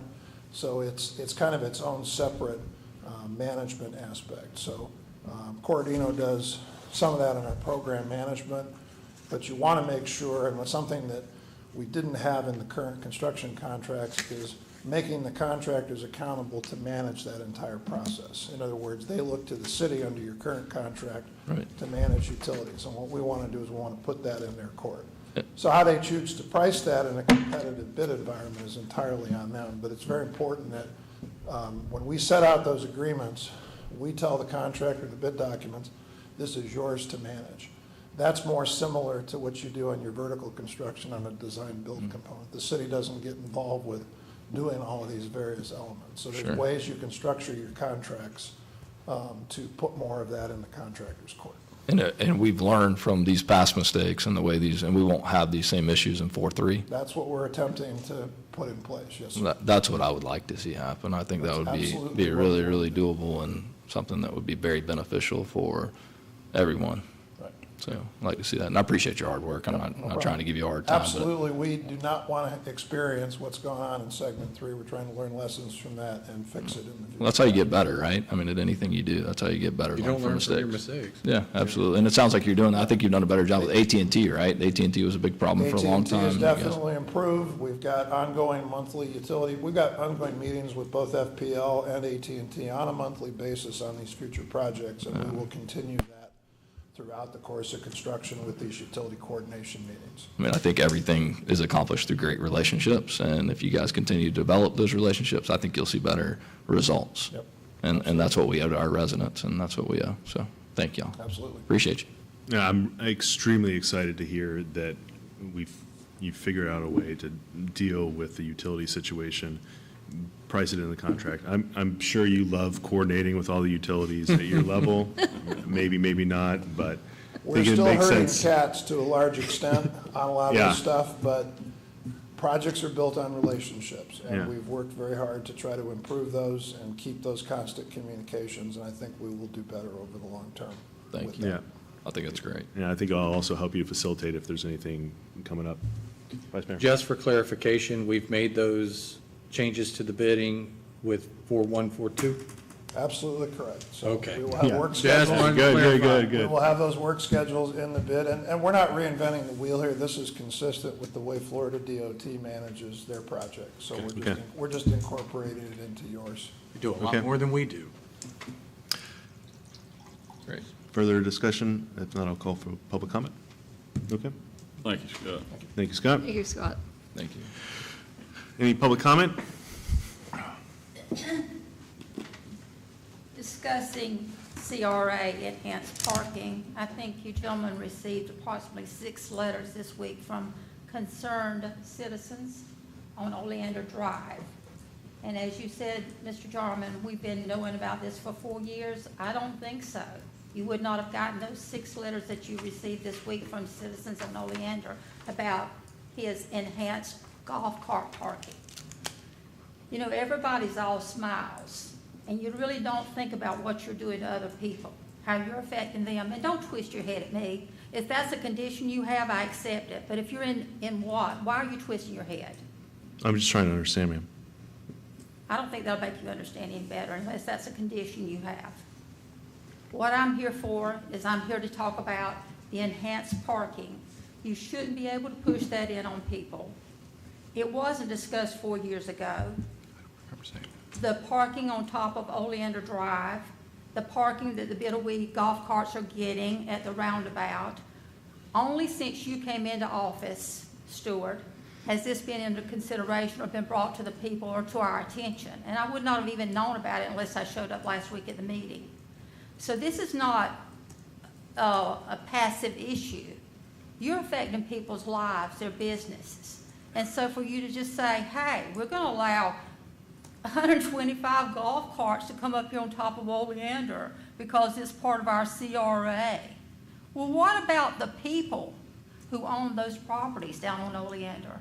Don't we have any say in what happens when you're destroying our livelihood? Are we all supposed to sit back and smile as you twist your head from left to right? Did I miss some part of this discussion? I mean, when Mark Sheldon was our mayor, I really didn't attend every meeting because I felt like he had things under control. He was a very good mayor. I can say that. That's my freedom of speech. But since you have come in, the agenda has turned more toward golf cart parking and what you can do for them. And you have little meetings on the side at their homes to better enrich your little Bitterweed community. That's the problem. I have a real issue with that, a real issue. You shouldn't have the right to do that. This is not a dictatorship. This is something that should involve other people and their investment and their hard-earned dollars. And you shouldn't be allowed to come in and say, we'll park 33 golf carts up here at the roundabout. Now, tell me if I'm wrong when I say that. But I think that's where you headed. You try to put them into the beach access, all for your friends who voted and put you into office. I think we really need to step back and take a look at what's really going on here. Are you here to represent the people? Or are you here to represent the citizens of Bitterweed and give them what they want? Okay. I've had enough. Yep. Thank you, Ms. Hatcher. I will say for the potential parking at Nick's Pizza, that has been out there for about 4 years. It's been out there a few years, yes. Yeah, and so what that is we need to, for stormwater, for stormwater, we need that area. And so the city thought, oh, they could put a parking lot there because we already have to take that for stormwater. So that is the reason that was in there. And that's been in there since in the previous administration. That's been in there for a while. And if you, ma'am, your comment's done. Thank you. But I am responding to it. No. Ma'am, you've had your comment, and I'm responding to it. About the parking on Oleander, that came up frequently, especially Access 47, in fact, came up frequently for Bahama Beach, because we have 7 public accesses down there. Those are public accesses. They've been there for quite some time. And so Bahama Beach tends to use those accesses. And there's some concern, I know particularly for your property, about having the LSVs adjacent to the beach access. So what we're trying to do, what we discussed doing, is moving them to the other side of Oleander to alleviate the problems that occur when there's parking right next to the beach access, including, you've sent me videos about golf carts going on other people's property. This is intended to give them a place to park that's not next to those specific beach accesses. It would be on the other side. So that's the goal, is to, in fact, help address your particular problem at Access 47, because I know you own a short-term rental there, so that we could provide some parking for that neighborhood, which does heavily utilize those public beach accesses. And also that would allow us to further restrict or eliminate parking next to the beach accesses, next to the homes. So really, this is about trying to protect both private property and provide public beach access. So that's the thinking on on the Oleander change. So the Nick's change, that's been in there forever. That's not golf cart. I think the city has always intended that to be car parking. For the Oleander change, the intention is to alleviate some of the parking concerns at each specific beach access, because there are conflicts, including at your property, there are conflicts with typically the Bahama Beach folks and some of the property owners, because they try to squeeze more carts than can fit down there. So that's the thinking behind it. Thank you, ma'am. Go ahead, Mr. Jones. Oh, I was going to say, the Nick's Pizza parking, that is something that we can definitely look at as making it a mixed parking lot. Yeah. And that would possibly provide parking that wouldn't even be on Oleander, because we haven't really looked at how that is going to be designed yet. So, when we get to that point, I would be in favor of seeing how that parking lot can be designed to accommodate both LSV and cars. And that's the next piece. Yes, ma'am. I mean, Would that involve any public input? Everything we do. Every meeting involves public input. Everything we do involves public input. I went to 6 residents' homes and sat in their homes on Oleander Drive. And I drive a truck no bigger than most people's regular 1500 or F-150. And how you got to do a 6-point turn to be able to turn around on Oleander, just so you guys, in case you were wondering. I'm happy to put a mixed-use parking lot across the street at Nick's or whatever, if that's in the plans. I don't know how many spots that is. I also didn't request for those 125 spots to be designed down there on Oleander, nor would I ever. I don't think it's a good idea. I don't know who decided to spend the money on it. It's not my decision. I think it's a very poor decision. I think if you look at that road now, the way it's designed, and people parking down there at these accesses, right next to the access, is there actual parking spots next to these accesses? Is there an actual, besides right there by Casa Loma, is there actual legitimate painted parking lines for golf carts next to each one of these public accesses, yes or no? No, sir. Thank you. So it's illegal to park there? There's no design parking lot there, no, sir. There's no design parking there. So the alleviating the problem of saying we're going to move them just across the way. I can tell you, if I owned a house there, and I felt for these people, I really did. I sat in their homes, and you're going to put 125 rental golf carts, even if it's not the people of Bahama Beach. What if it's rental golf carts? And the majority of those golf carts that I see, I run the Holiday Inn Express, I drive by that road every day, that are parked up there, are rental golf carts, okay? When those people park up there on the road, the most you can fit up there is 40 or so, at the most. There's an extremely large section of no parking already on the top side of Oleander. How many parking spots are in this designed Nick's Pizza parking lot? I don't know if it's 37 or 47. So if you did a mixed use, you could probably put 20 golf carts and 30 cars? It'll be designed for a mixed use. Sounds to me we've solved the problem. And it sounds to me we wasted a bunch of money looking at this other nonsense when we already had the problem fixed 4 years ago. We've been talking about this at Nick's Pizza. Is that right? It's about 3 years, 3 or 4 years. I'm not trying to be ugly, guys, but I didn't appreciate the way that design was brought to me. And I didn't appreciate having to go in those residents' home that have spent money in this community. And if it was me, I'd have been disappointed too. I'd have been really hurt. And have to go and tell them, hey, look, I don't have anything to do with it. It's not a design that I like. It's not something I'd want to do. You couldn't even leave a boogie board outside if you had 125 rental. Even if you had 30, you couldn't leave your fishing pole outside your house, and you made a huge investment.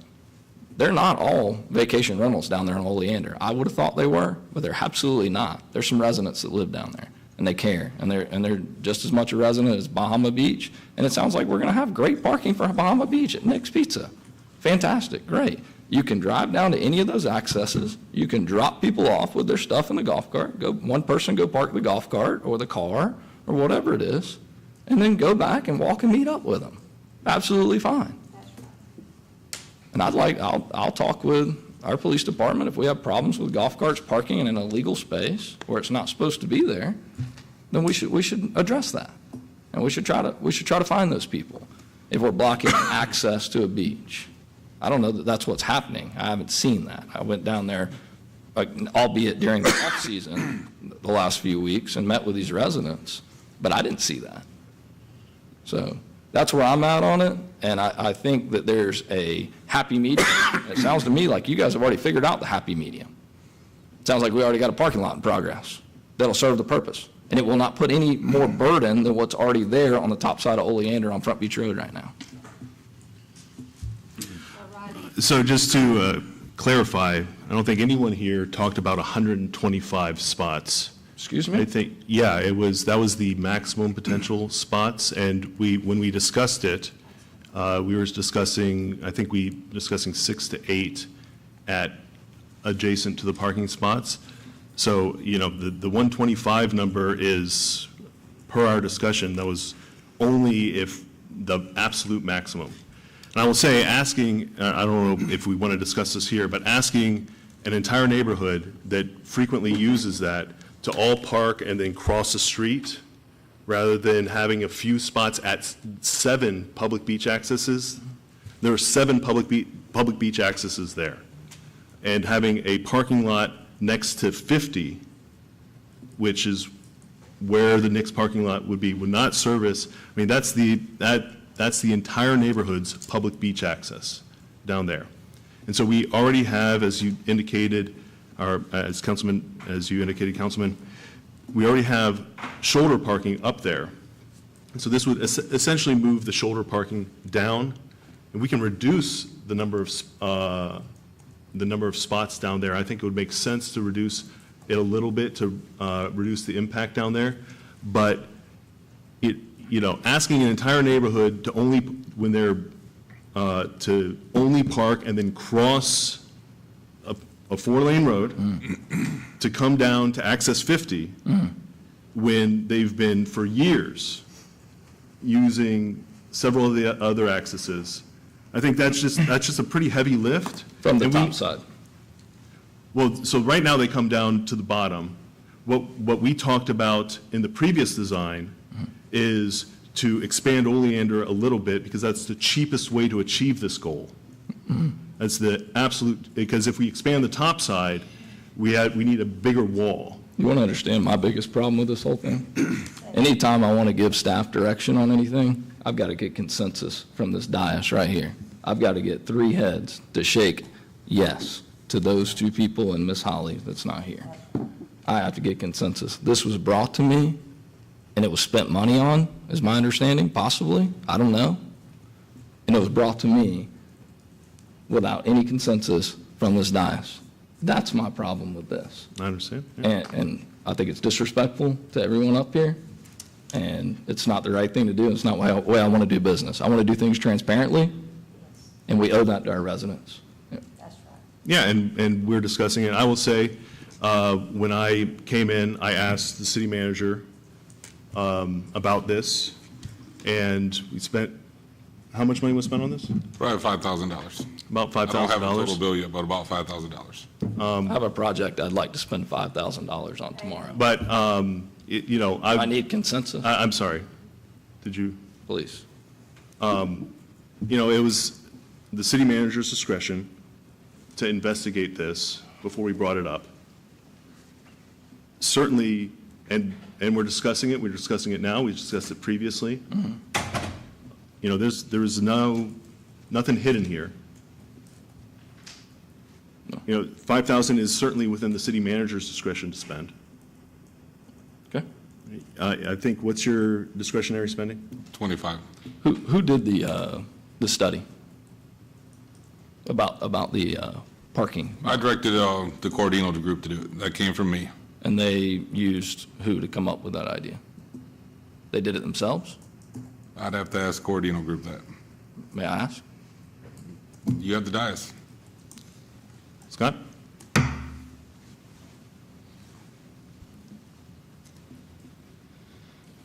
Thank you, Council. So when Drew came to us with this request, we reached out to our design consultant teams, Dewberry and Volkert, and I requested them to put together some conceptual drawings and some information, and I provided that back to Drew. We had several meetings with Drew and the mayor to kind of go through these concept plans, and came down with the presentation that we presented to you 2 weeks ago. So you guys did the conceptual drawing? We did, and we had support from both Volkert and from Dewberry, who are your current design consultants. And then, so you got support from Volker, and they didn't charge us anything? They did not. Okay. They have $1.5 million engineering contracts with you, so we had no discussion about compensation. And if you recall from the last meeting, Mr. Passmore, We say, hey, we're going to look at this, and then also we're going to do this study on 4.3 where this takes place. And we're going to take Volcker to study their own idea. If I come up with an idea and you guys allow me to study it myself, guess what? I'm going to think it's a good idea, man, because I came up with it. I didn't catch it in the last meeting, but I caught it when I went home and slept on it. I don't appreciate it. That's where I'm at. I just want to be honest. I want to be transparent. I want to be humble. I want to be nice to you guys. But I want to, moving forward, I don't want to see things like this happen again. The goal of CRA, let's get this road built. Let's stop talking about parking and knick-knack jobs that we want to do on the side and smart lighting and all that. Let's get the road built and get the taxpayers' money. We'll figure it out after that. Can we not do it afterwards? Can we not do a study of the entirety of the CRA after the fact? Because the only way the CRA works, in my opinion, is if it's continuously implemented the same way. If you got LSV riding here and car riding here and, oh gosh, I got to change lane, it makes no sense. And why would we pay for multiple studies on each section of the CRA when we could pay for one study as a whole? Let's get it built. That's what Bay County residents deserve. That's what Panama City Beach residents deserve. Let's get it built. Then we'll get the parking done. The great thing about the agreement that you guys negotiated is that we have a little more freedom. Is that right?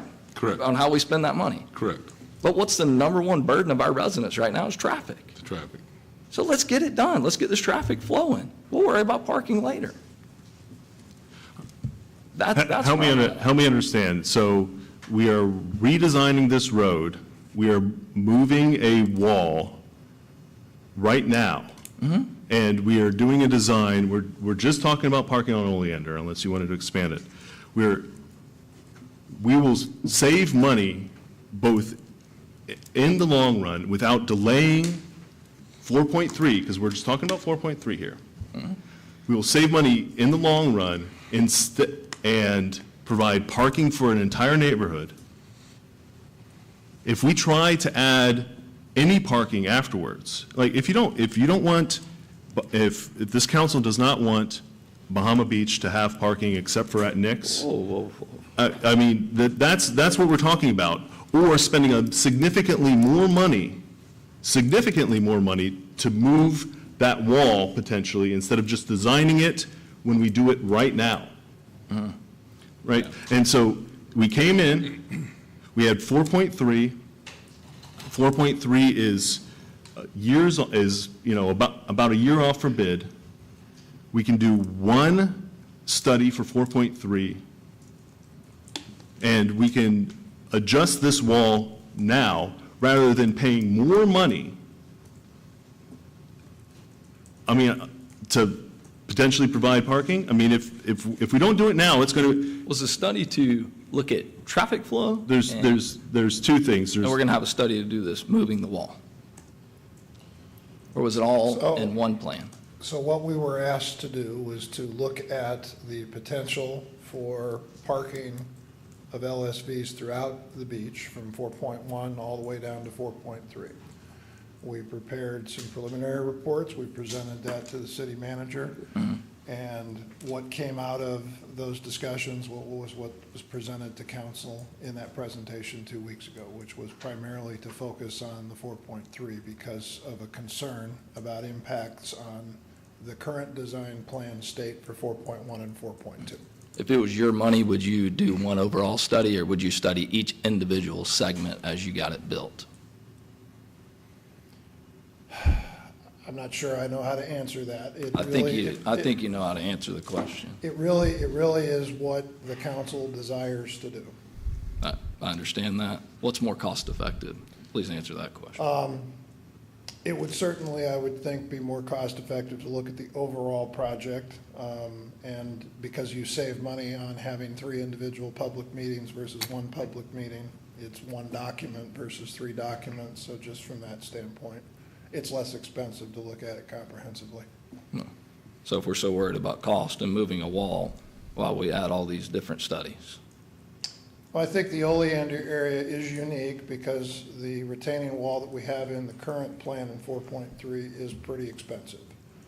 And I would say if there's a desire to make any changes in that area, you have to make that decision sooner rather than later, because it would be very expensive to reconstruct it in the future. We have utilities that are going to be placed in that area.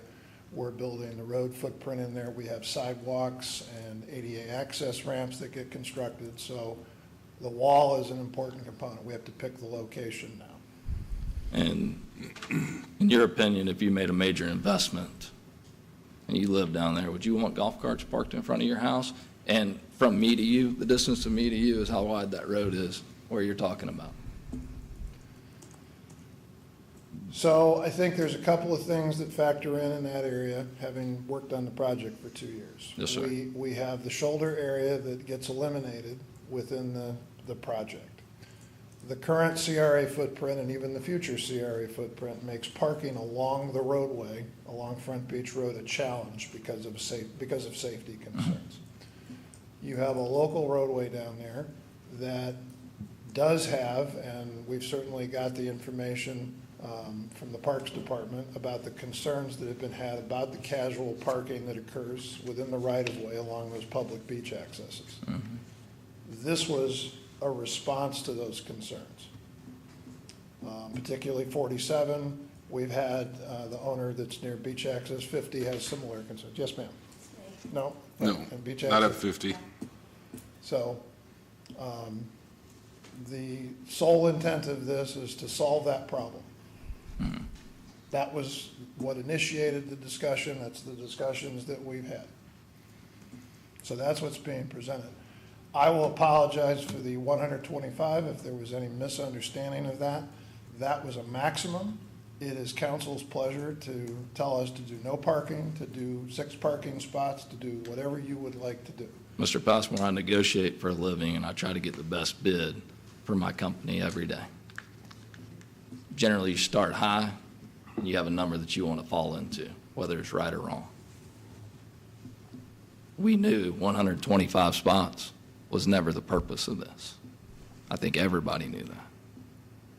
But with that being said, we have to take in consideration those residents that have spent tons of money to have beachfront property to be able to do that. That's very important to me. Now, I'm not saying I'm totally against adding some parking on that shoulder, which is what I discussed, up top, but not right in somebody's front door. You cannot back out of your driveway on Oleander. I don't care if you move the wall halfway under Front Beach Road. It is impossible for those people already to get in and out of their homes as is. Anybody, I recommend anybody in this room drive a Prius down there and see if you can do anything less than a 4-point turn. It's not going to happen. So, and if it's Volker's group that wants to study their own study, I think that's one of the worst ideas I've ever heard. Thank you. I'm done. Okay. I'm going to shift gears a little bit. So you said Volkert and Dewberry did not charge? We had no discussions about compensation. They have pretty extensive engineering contracts with you, which are lump sum contracts.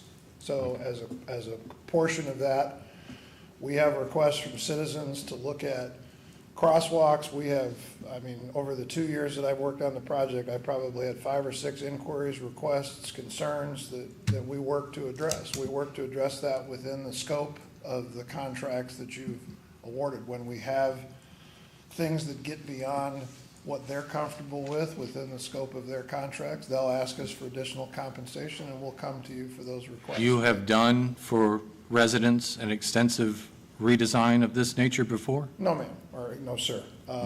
We answer inquiries, requests, concerns on the project, and we try to provide information.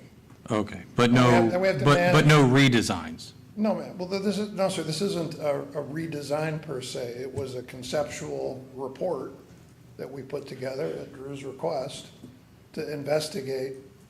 We haven't changed any design plans. We haven't stopped the work on the project. In the conceptual design, did you meet with any council members to discuss that design? We met with the mayor and with Mr. Whitman. Okay. Exactly. I will say this, and I'll have to look into it more deeply.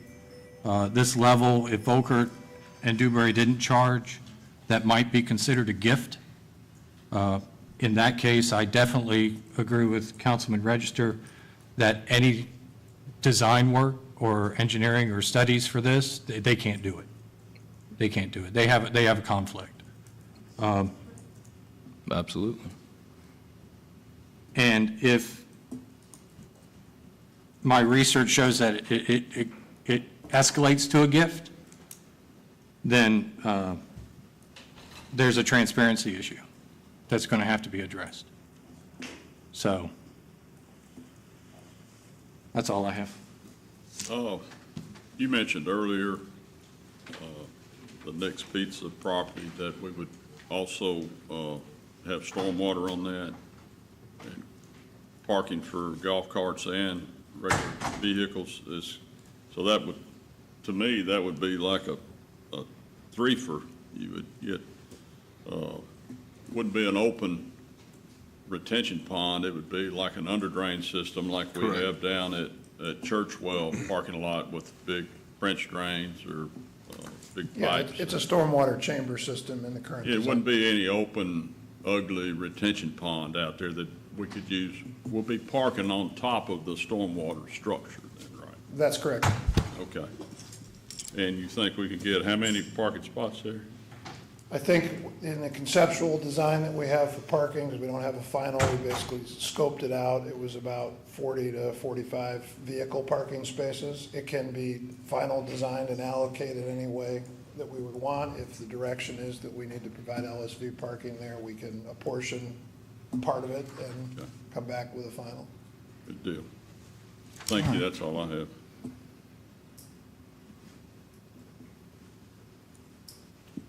I'm going to need some clarification when Ethan comes back, Okay. because it's contradicting the task I was given at the last meeting to do a study. So I need to see if I need to continue with the study or wait till the project's done. So I just need clear direction when he comes back, and I'll wait for him to come back, if you don't mind, sir. Yeah. In the meantime, can we vote on the near-term work plan? Well, I think certainly we should remove the smart lighting segment from. It was pretty neat, though. It was neat. It was The reason I asked about it is like, it sounds frivolous to me. Well, it was, So it was interesting.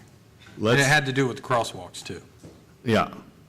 So I would suggest we remove 2B. Or not to be. Is there any, Can you just talk about smart lighting for a minute? It was directed to be removed about the time I started on the CRA. As I understand it, it would be internet connected where the lighting could change color and, you know, it would kind of be a beautification type concept. You know, it could be remotely controlled, you know, it never really got fully vetted. I think it was a nice to have, not a must have, and so we were directed very early in our tenure as the manager to eliminate that component as a part of the project. And is that considered safe for the turtles then? Would that impact our, It has nothing to do with turtle lighting, it's more of aesthetics. okay, But you could turn it amber. you could turn it down? Amber. Amber, okay. It was quite costly, so the council before this elected not to go that route, because we'd have to revamp segment 1 and 2, and they looked at the cost and it wasn't worth it. Okay. Yeah. I'd Well, I like rather the see smart some crosswalks attractive more than- uplighting on the buildings as opposed to maybe doing that. So I suggest we remove 2B, which is the smart lighting initiative, because we're not using it. It's been there. It's been gone for a while. Is there anyone that wants to do any personal research and come back to this later concerning the smart lighting? Well, No? if we put this in our plan, doesn't that commit us to doing it, or at least exploring it? This is a plan that we send to the county every year, required by the state, to show them that what we're working on for this fiscal year. We could take it out this year and do some study and bring it back the following year, Or leave it, do some studies, and then take it out? Because we're not going to get there yet. whatever your pleasure is. Yes? I just wanted to clarify, it's a statement of goals, it's not, you're not penalized if you don't do everything on the near-term work. Oh, okay. Okay, as long as we don't get in trouble for not. We won't get in doing it. trouble. Okay. We don't want to lose our funding because we didn't do something. Yeah. Okay. I just think if it's a frivolous thing, no one wants it, get rid of it. Well, I don't know. Does no one want it? or do we want to look at it? I'd like to get some more information. Okay, all right. I can go with that, yeah, for sure. Thank you. Motion to approve as is. Second. Ms. Mazzoni, please call roll. Councilmember Coburn? Yes. Councilman Register? Yes, ma'am. Vice Mayor German? Yes, ma'am. Councilman Casto? Yes, ma'am. Mayor Teddemer? Yes, ma'am. Okay, let's address, Mr. Whitman had a question about Yes, the I need some direction from clarification. last meeting. Yeah. After your conversation, it's sort of redirecting. I need to get consensus of, the last meeting you directed staff and myself to look at a traffic study with a traffic engineer for 4-3. Now you guys are talking about doing all of it at once when it's done. I just need clear direction. And do I still need to look at the parking on Oleander? I'd like to make the motion to remove all of those things based off the discussion we just had. I don't know if you need a motion or you need just consensus, but absolutely, I'd like to get it done based off transparency issues. I just need clarification if I'm going to work in this direction or the direction I was ordered last time. You guys know where I stand. Yeah, I will say, asking this city to undergo years and years of construction for the red lanes, which, as far as I can tell, no one particularly wanted, and not getting anything out of it. The part of the problem with the CRA is residents don't feel like they're getting anything out of it. We need if we want more people on board with the CRA, we need the residents to feel like they're actually getting something out of the CRA, instead of just empty red lanes where the number 7 bus comes by twice an hour. Because that's what uses the red lanes now. So the question is, do we do a study without impacting 4142? Do we do a study for 43, which can be used for 4142 later on? We don't need a new study, is my understanding. Is there truth to that? If 4142 is completed and we need to restripe, my impression was we don't need a new study. Oh, By law, if you change the use of any lane that's Okay. already in use, you have to do a new study. Thank you. Per segment, correct? Well, in any portion of any lane that you change the use of, there's a state statute that requires a study on that. Okay. And I'll remind that the red lane's not being used because you can't use a transit lane that goes a quarter of the way and a quarter of the way and doesn't connect in the middle. So that's why there's no transit. Because you can't, until that Front Beach Road is complete, it's ineffectual. It's just the way it is. Now, I can certainly go back and be upset with whoever decided to do that side and then put this side on the docket instead of doing it in line when you could actually start using a transit lane. But to say that, it's just sitting there not being used, well, there's a really good reason for that, because you can't use a transit lane that goes to nowhere yet. So the suggestion is that we'll spend, $100 million before we can use these 2 lanes? Because they can't be used right now, right? And they can't be used until, if they can't be used until they're connected, then we were going to spend, over $100 million for lanes that can't be used for transit, or that will be used by the number 7 bus, not be used by residents particularly.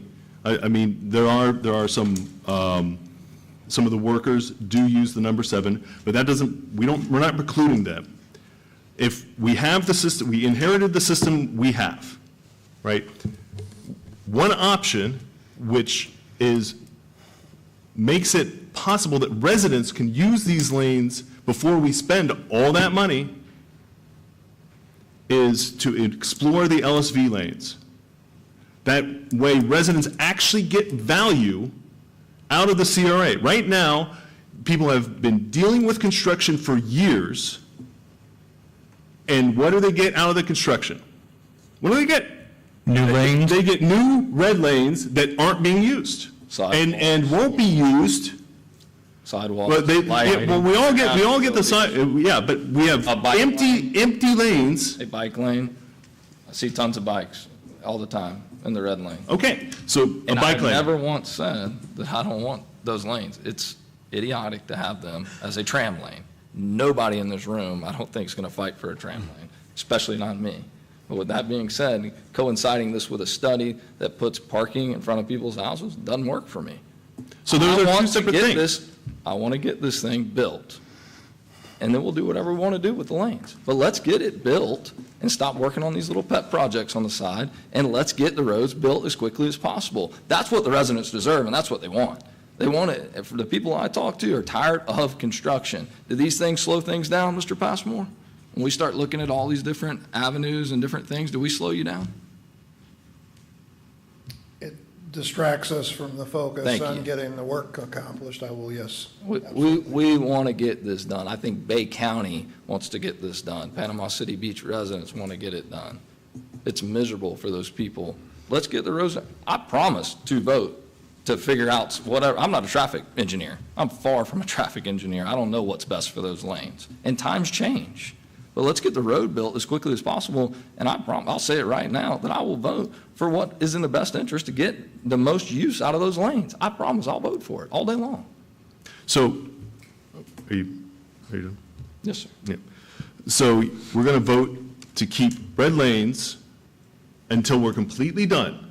We're going to finish adding red lanes, have residents, well, certainly I agree, cyclists. So we're going to have very expensive, because we're doubling the size of the roadway, doubling it, right? We're going to have very expensive bike lanes. That's, and a tram lane that won't be useful until it's complete. We're going to spend $100 million, over $100 million, right? 4142 is just $100 million. What's 43? Hasn't been I out don't there have a yet. price on 4.3 yet, but 4.1 and 4.2 will be close to $100 million, if not over. Yeah. So 4.3 is going to be pretty expensive too. So we're $100 million plus to build bike lanes, or we could do a study to see if the residents can use something. I know, I'm just letting you know. Yeah. Or we can do a study to see if the residents can get some value out of it in the meantime. And we can look at, while we're doing this work with the wall, we can look at addressing parking issues that, you know, when I went door to door in that neighborhood, you know what everyone said? Almost everyone said, Access 47. Almost everyone said that. And now, it's not fair for the property owners right next to Access 47 to have to bear the brunt. So we can do some study now, because we have to build a retaining wall somewhere. We can either build it 6 inches in, or 6 feet in, or we can build it right up to the, actually quite difficult to turn around. So imagine you have the residents of Oleander are concerned about turning.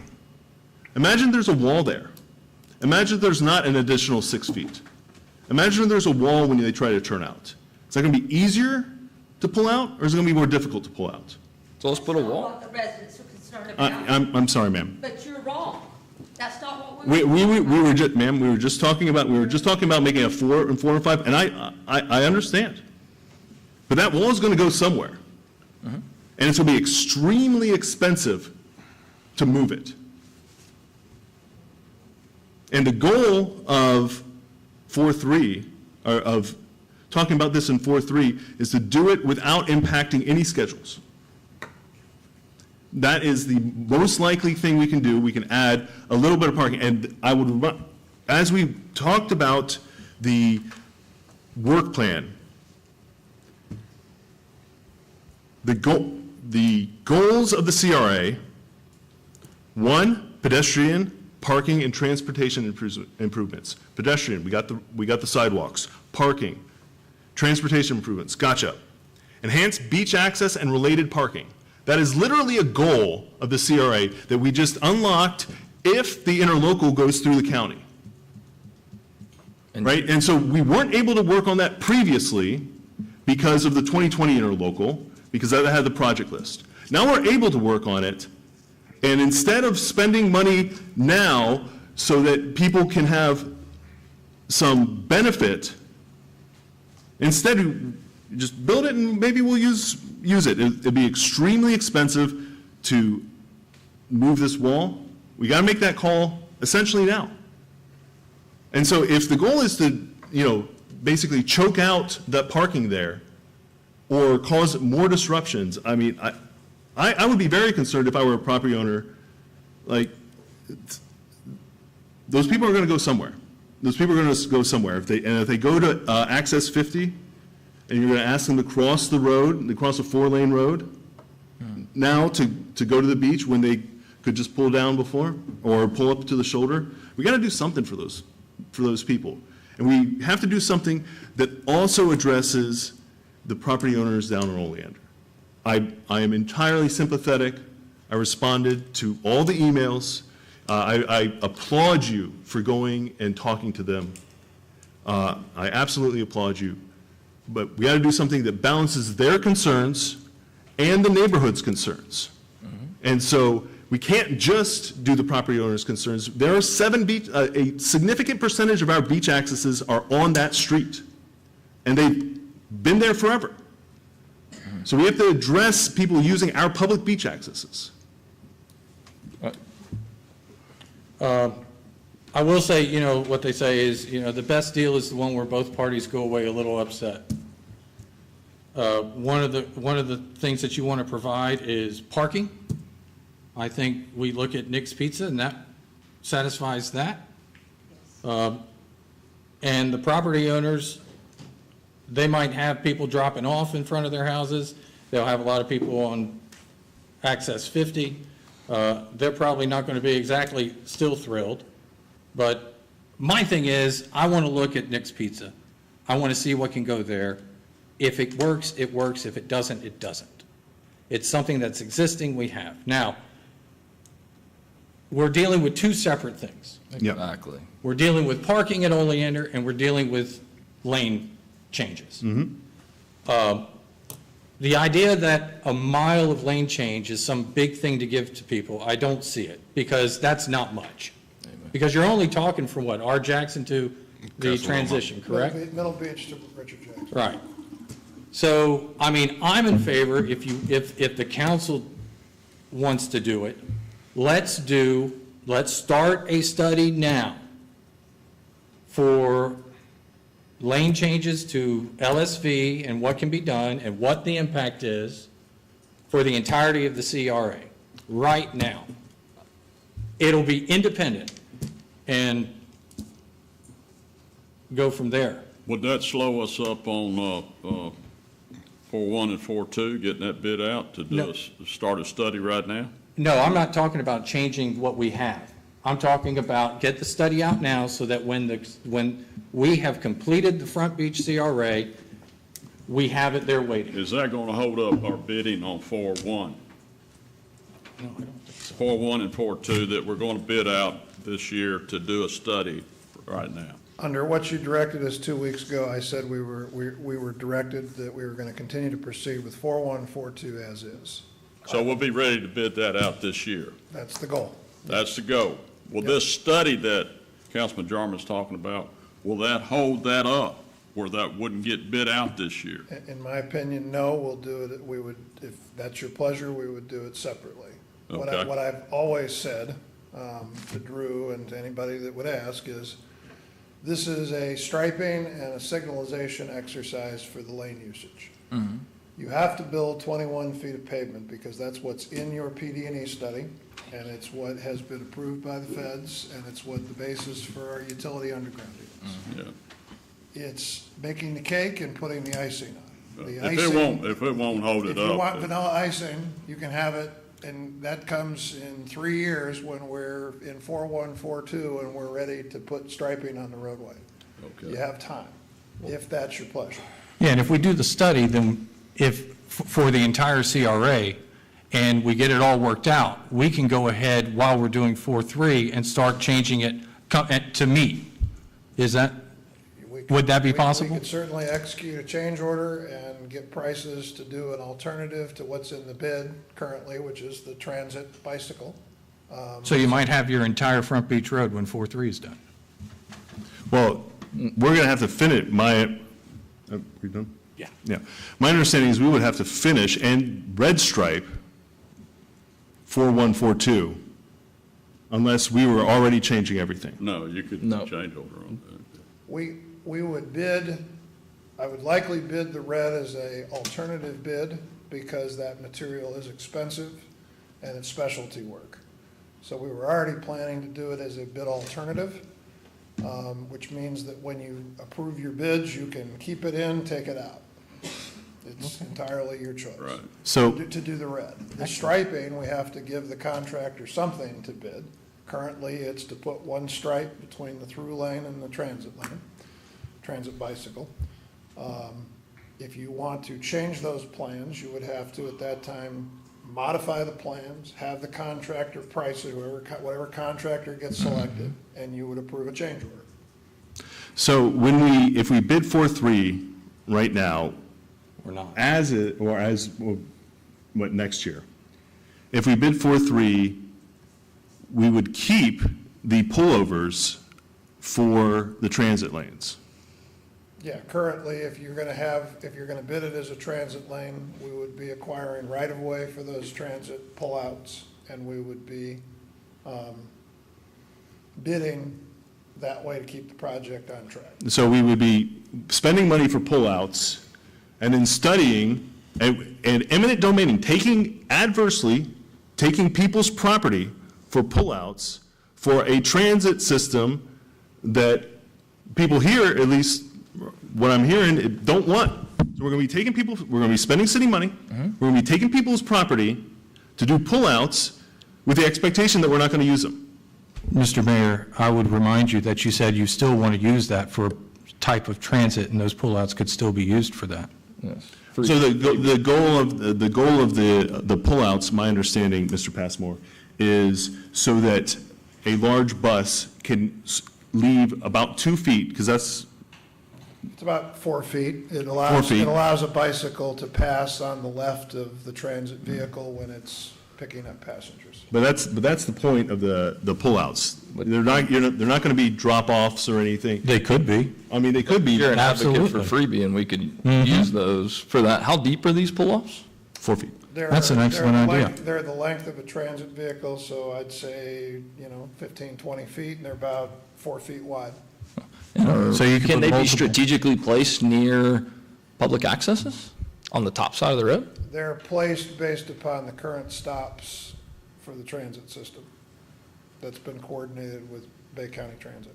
Okay, so with your knowledge of this, because you eat, sleep, and breathe this, are they near public accesses? I'd have to go back and look at it. Some probably are close. I would They're not- imagine yeah. that on the top side of Front Beach Road, you might be able to put some on the right side of those, where you could park some golf carts and some LSVs. Another thing I'd like to talk about is, who's to say that LSV lane that's the most important means of that lane? Is this traffic study going to cover a broader scope? Is it gonna, what if the traffic study comes back and says, guys, if your ultimate goal is to move traffic up and down your tourist corridor, this is what you need to do. I'm not a traffic expert. I refuse to sit up here and say I am. But I don't want to just study one avenue. I think that would do a disservice to our citizens. I don't think that's the right thing to do. What if you don't own a golf cart? What if you don't own an LSV? You got to go out and buy one to be able to use the CRA? That doesn't make sense to me. So just taking a step back and talking about the 4-foot pullout as potential parking. It's a 4-foot pullout. How long, did you say? It's the length of a transit vehicle, so it's probably 20, 30 foot. I have to go double check the plans. So we're going to, they're not 4 feet would not be sufficient to create parking. Usually vehicle parking spaces are about 8 foot by 16 foot, and I think for LSV and the preliminary research we did is about 5 foot by 10 foot. So in either case, they're not really wide enough to use for parking. Well, we could use them for freebie drop-offs and have a way for people to, I mean, since we're worried about people crossing the road, obviously, from Nick's Pizza over, we'd want to have some pull-offs anyways. If we want, I heard in the last meeting that freebie was a great idea. We met with them at Florida League of Cities. I thought it was a tremendous thing, and it sounded like I can't speak for everybody up here, but I know thought it was a great idea. We thought it was a wonderful thing a few meetings ago, so why couldn't we use those pull-offs? Their intent would be consistent with any type of transit vehicle that would use the current transit lane concept. So whatever transit. Sounds like a win-win to me. I mean, not being a transit engineer, trying to spitball uses of pullover lanes up here. I mean, the whole point is we have a very wide vehicle. The existing design from the experts is we have an extremely wide vehicle. We need bikes to get around it. Mr. Mayor. That's it. With all due respect, this is what happens when you put the cart before the horse and you don't have consensus. You get up here and you get in a discussion like this, as opposed to running this as a business meeting where everybody's had time to research and look into these things and have thoughtful discussions with our staff. Your staff, my staff, your staff, everybody's staff. We have that right, and that's what these seats are for. And if you put the cart before the horse and put us in a position to do something like this, we have no choice but to sit up here and spitball and come up with ideas. I want to slow this thing down, and we make the right decision for the residents. I agree with the mayor wholeheartedly. We've got to give the residents some value. I agree with him, 10,000%. You'll never hear me say otherwise. I love this community. I want people to be able to get value out of those lanes, no questions asked. But I think we need to slow down a little bit and be thoughtful and give us an opportunity to speak with the staff, speak with you. Yeah, so I'm trying to understand. I'm not sure what's hard to understand about what I said.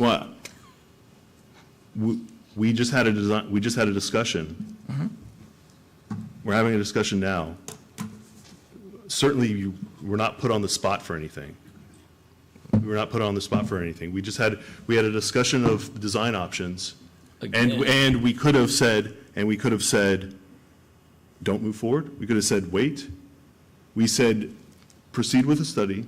And for 4.3, let me remind you, 4.3, there is a decent sized change. If that wall needs to move, that's a decent sized change. If we want to get this project done, then we need to step on it. If this council does not want to move that wall, that's a decision of the council. That's certainly an option. But to delay is either to increase expense or delay 4.3. That's the concern. That's the concern for that. I can totally understand the striping discussion. That is what it is. It doesn't make quite as much sense to have carts going down across a transit lane, but that's not a big deal. But what we need to make a decision on fairly soon is what we do about that wall, because it's going to be expensive to move, and it will delay us if we want to move it later on. So I'm happy to have this discussion again if the council would prefer more time to discuss that wall. I mean, certainly I have definitely heard from the Oleander folks, and I've talked to them, or I've emailed with them. I'm certainly happy to do that. I think that makes sense. But saying we can just do this later on and figuring it out is a way to say we're not going to do that. But we're not going to tell you we're not going to do that. We're just going to, maybe we'll spend several $1 million. So let me Please push don't this. insinuate that I would ever Jekyll and Hyde the residents. No, which is exactly what you just did. That was not the intent. But again, I love this community. I'm raising my family here. I don't appreciate that. Just like when this was brought to us, I'm telling you guys, I have to create consensus, and I want everybody in this community to hear me. To get something done, I have to create consensus up here on this dais. It should be that way for every one of us. We're all one vote. And I respect you a lot. I think you're doing an incredible job. But this is just something that I think we need to pump the brakes. Never once did I say I want to slow down the CRA. I actually, in fact, said the exact opposite, that I want to speed it up. I want to get it done in 9 years. I want to get the money back to Bay County so we can fix other parts of this county and beautify this area and beautify the beach. Because what's good for Bay County, again, is good for Panama City Beach. and vice versa. It works that way. Rising tide lifts all the boats. So certainly that was not my intent. But we have to make a call. And the point is, not making a call is making a call. Because what we're doing is we're saying, okay, we're not going to, we'll dramatically expand the cost later on, or we could do it now. So Conjecture, though. I have a question, Mayor. Yeah. That may help with this wall issue. And you keep talking about the wall. Is he talking about the existing wall down on the north side of Oleander? I know when we come through there with the CRA there at the Oleander area, there's going to have to be a retaining wall there. That's 100-foot right-of-way there, is that right, through there? Well, you have a 100-foot right-of-way and you have the existing right-of-way on Oleander, so. All right, but with the 100-foot right-of-way up top, wouldn't you put that retaining wall right on the 100, leave a 5-foot buffer or something and put it there and be done with it and not make, isn't that part of your job in designing that, where you would put it at? So the challenge that you have is, as the road widens out and you have a sidewalk that's got an adverse slope, you get pretty tall on the back of that sidewalk compared to the existing grades on Oleander. It'd be a taller wall than you got down there now to put it on the, So in order to keep the wall heights minimized, which was a request from the city manager, from a graffiti standpoint, from the fact that it's a wall staring people in the face, we put it as close as possible to Oleander. We still have a sidewalk along Oleander. so you wouldn't put it on the edge of the 100-foot right-of-way? You No, would come in 5 or 10 It's feet? actually probably in the Oleander right-of-way. And you don't need a Back up study to for us to do that. That would just be in the design. That's in our current design. Yeah, okay. So that's where the wall's going, where he's talking about. But it'd have to be moved to accommodate the parking. That's correct? Yeah.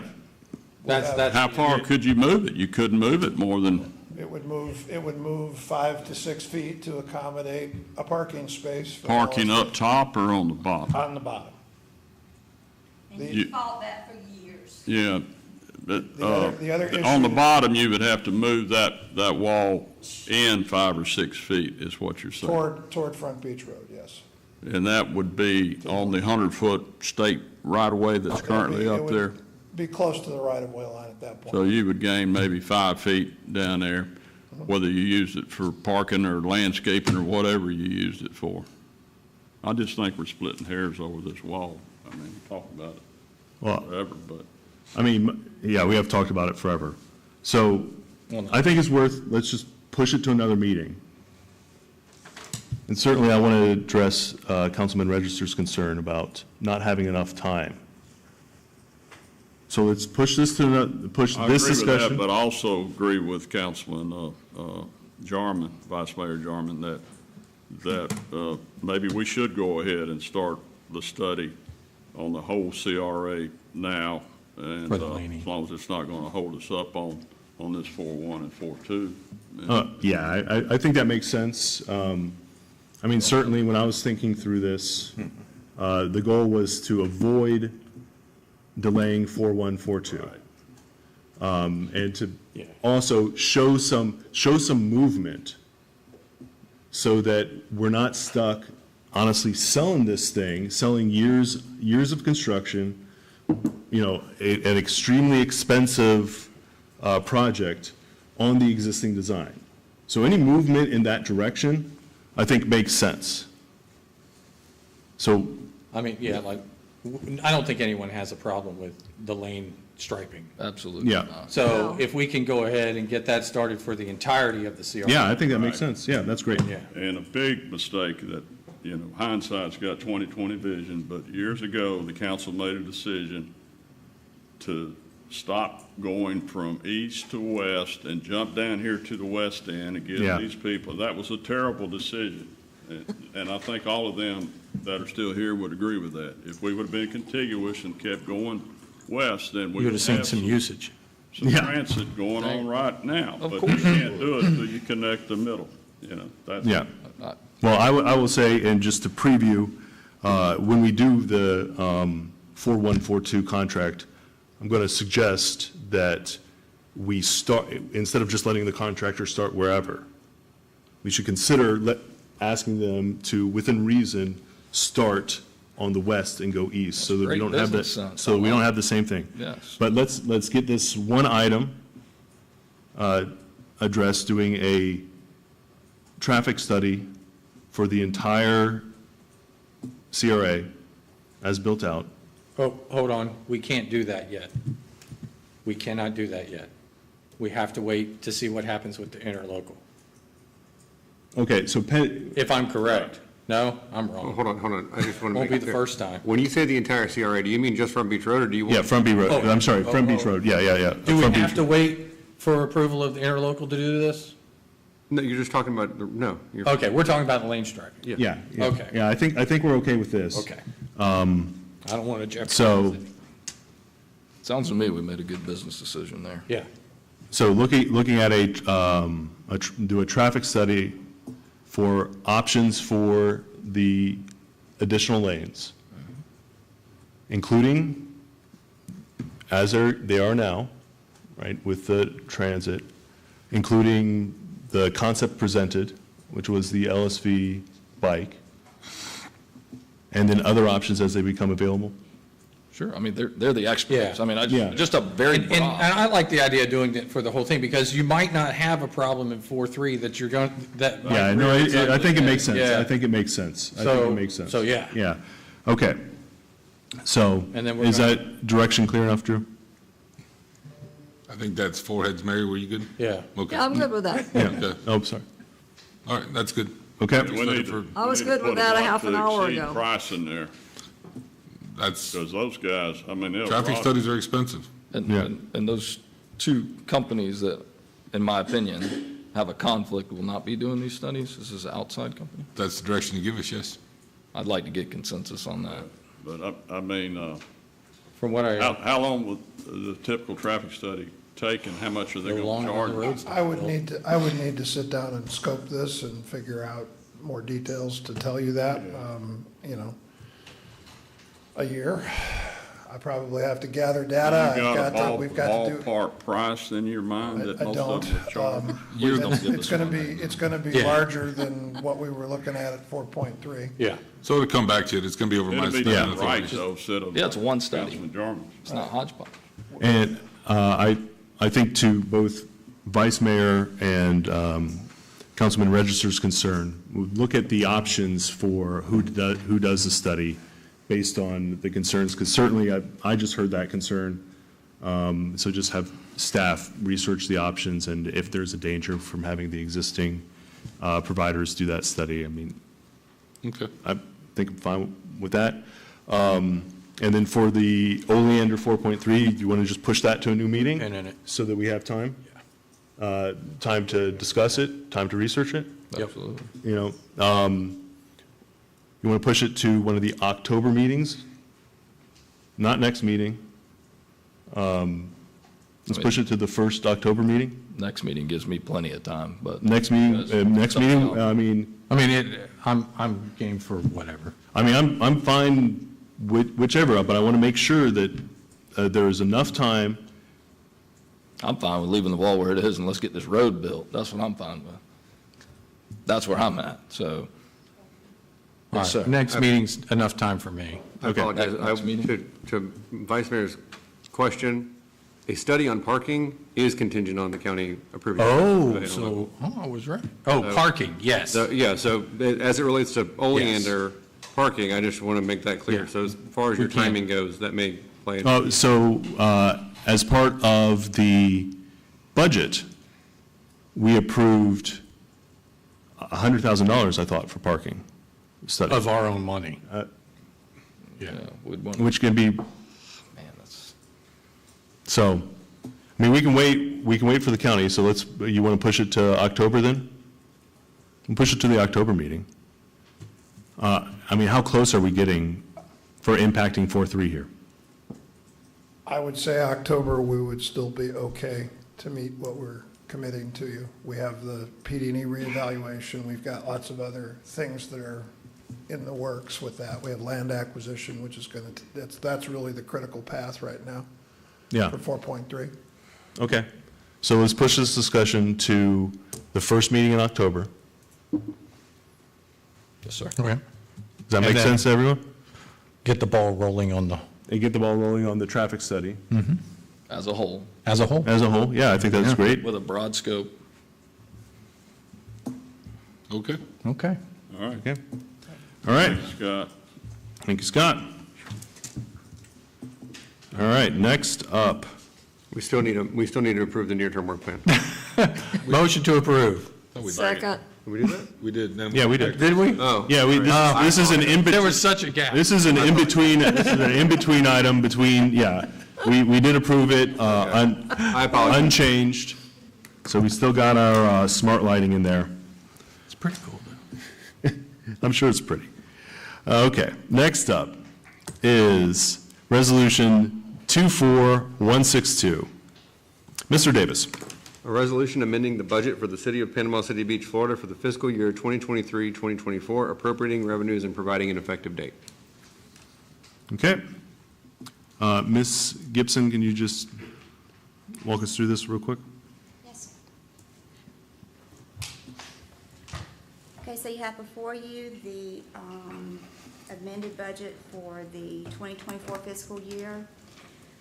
Within this amended budget, it encompasses all the amendments that the council has made, that have been brought to the council for the 2024 year, as well as any amendments that the department heads have made with the approval of the city management and the finance director. The department heads have limited authority to make amendments during the year. And so this budget that you have here is the amended budget, fiscal year 2024. Okay. That includes all the amendments for the council and the staff. Okay. And based on my reading here, it's about $500,000 difference, a little bit, about $500,000 less in the general fund? In the general fund, yes, sir, it is. Yeah. Overall, and within all the funds, it's approximately 28% decrease. And that 28%, the majority of it is from the capital projects, which is a timing issue. Okay. So that's the difference. All right. Any questions for Ms. Gibson from the council? Thank you for all you do. Seriously. Yeah. Thank you. Thank You you. and your Great team job. do a fantastic job. Thank you. Motion approved. Oh, well, hold on. Can I get a public, is there any Oh, yeah. public comment on the amended? It's pretty bare now. And the amendment, I mean, we can talk about LSV parking more if you want to clear them all out. Any public comment? Okay, no public comment. Motion approved. Second. Okay, Ms. Fazzoni, please call roll. Councilmember Coburn? Yes. Councilman Register? Yes, ma'am. Vice Mayor Jarman? Yes, ma'am. Councilman Casto? Yes, ma'am. Mayor Teddemer? Yes, ma'am. Okay, next up is the, let's see, Resolution 24163. Mr. Davis. A resolution establishing the budget for the City of Panama City Beach, Florida for the fiscal year 2024-2025, appropriating revenues and providing an effective date. Okay, Mr. Whitman, is there anything you'd like to add to that? No, this is just from all of our workshops that you guys added or deleted. This will give us a actual budget going into effect October 1st with your approval. Okay, any public comment?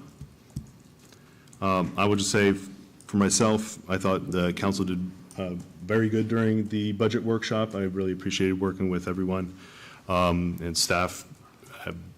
Staff did a great job preparing. I think Mr. Whitman and Ms. White also did a good job of paring it down to making it reasonable. Looks like this is a slight decrease from last year, but mostly due to capital projects. I know there's a lot of excitement for the skate park and the pickleball courts. The upcoming spay-neuter program is sorely needed. And I'm excited for the little bit we're spending on the Citizens Academy too. I think that'll help people participate a lot more. And staff worked really hard on this, so thank you. Any other comments from the council? Motion to approve. Second. Ms. Fazzoni, please call roll. Councilmember Coburn? Yes. Councilman Register? Yes, ma'am. Vice Mayor Jarman? Yes, ma'am. Councilman Casto? Yes, ma'am. Mayor Teddemer? Yes, ma'am. Next up is Resolution 24-164. Mr. Davis. A resolution of the City Council of the City of Panama City Beach, Florida, and ex officio as the governing body of the Panama City Beach Community Redevelopment Agency, making findings of fact, amending the budget for the Panama City Beach Community Redevelopment Agency for the fiscal year commencing on October 1, 2023, and ending on September 30, 2024, establishing the budget for the Panama City Beach Community Redevelopment Agency for the fiscal year commencing on October 1, 2024, and ending on September 30, 2025, appropriating the use of funds shown therein as stated and as may be necessary or deemed necessary to defray all expenses and liabilities relating to the respective Pier Park and Front Beach Road redevelopment plans for each such fiscal year and providing an immediately effective date. Okay, thank you, Mr. Davis. That was a mouthful. Ms. Gibson, could you please help us understand this one real quick? I know people have football they want to watch. I don't have any teams playing. Yeah. This is the amended budget as well as proposed budgets being presented to you for the agency fund for the Community Redevelopment Agency. The agency fund, the TIF revenue that we receive is just as a flow. It comes into the agency fund, and it immediately gets transferred right back out to the Community Development Special Revenue Fund, where all the expenditures come and go. So that's why this budget, when you're looking at it, looks so small, because you just have that one number coming in and immediately coming out.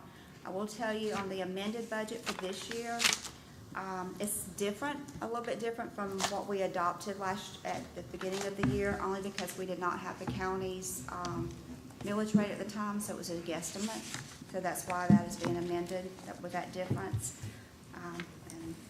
And so this is also dependent on the interlocal, so this will change too, should the interlocal pass. Well, we did take into account that this interlocal might probably pass.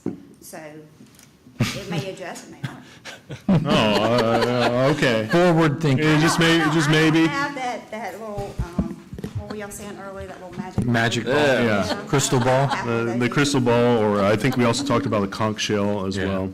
That's only in emergencies. I got a lot Cole has of all those toys. Yeah, okay, all right. Any questions before I call for public comment before we vote for this? Okay, any public comment? Okay.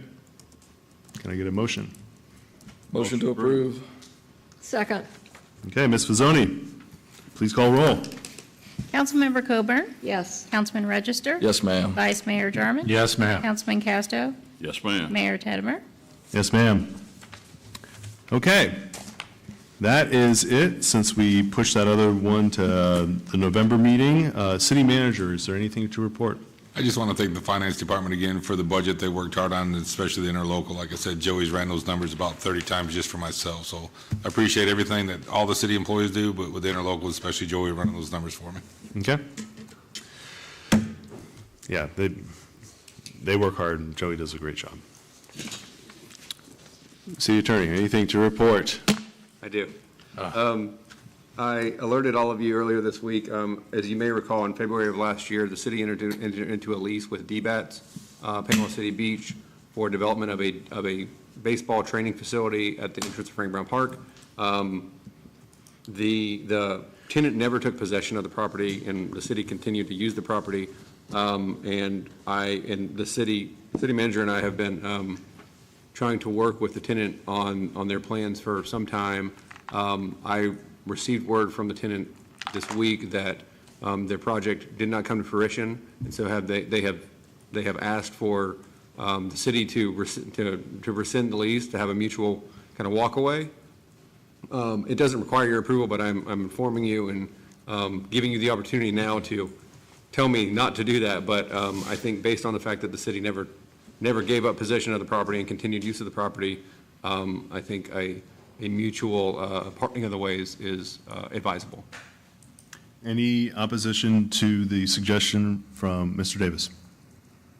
No, I think, as we have developed and planned in that area, I think we can find some usage for that. Oh, yeah. We can definitely find some usage. You can't get more parkland. Yep. So I am not opposed to walking away from that one. Yeah, I will call that consensus. yeah. All right. Thank you. There we go. Next up, council comments. Council member Coburn. We're just going to go straight down the line here. I'm good, thank you. Okay, Councilman Register. Just want to thank Chief again. I saw you guys' major presence during Labor Day weekend. You guys ended the season really, really strong, and I appreciate your presence. I really saw it. I felt it. I think our community felt it, so it was really great. I want to thank our finance ladies. You guys do an incredible job. And Mr. Schaefer, you and your department, keep it up, man, keeping the water rates low. Big win for our residents and our community, and I think we have just an incredible staff. Mr. Whitman and Mr. Davis as well, and Ms. White, who's not here tonight, did an incredible job getting that interlocal done, and getting it back over to them and putting the ball in their court, and hopefully we can get this thing across the finish line. I want to say we worked on this something like 2 years, it seems like, from what I've been following, but it's been a long time. Maybe decades, but Feels like it. it's a blessing to kind of get that hopefully across the finish line and move that forward for the residents of Panama City Beach and Bay County. Okay, thank you, Councilman. Vice Mayor? I'd just like to thank the Jackson family for coming out. It's like I told them, it's the least the city can do for someone that had made such an impact for so many years on this city. I'd like to thank, the council members that supported the November change to election. I think that's it's a support for the voters of the city of Panama City Beach to provide them more opportunity to make their voices heard and to express, their civic duty. That's all I have. Okay. Nothing for me, Mayor. Okay. Well, first off, I would like to say, please keep former mayor and current Parks and Rec Board member Gail Oberst in your prayers as she's going through a difficult time. I don't want to say anything more, but if you do know her, I think she would appreciate you reaching out.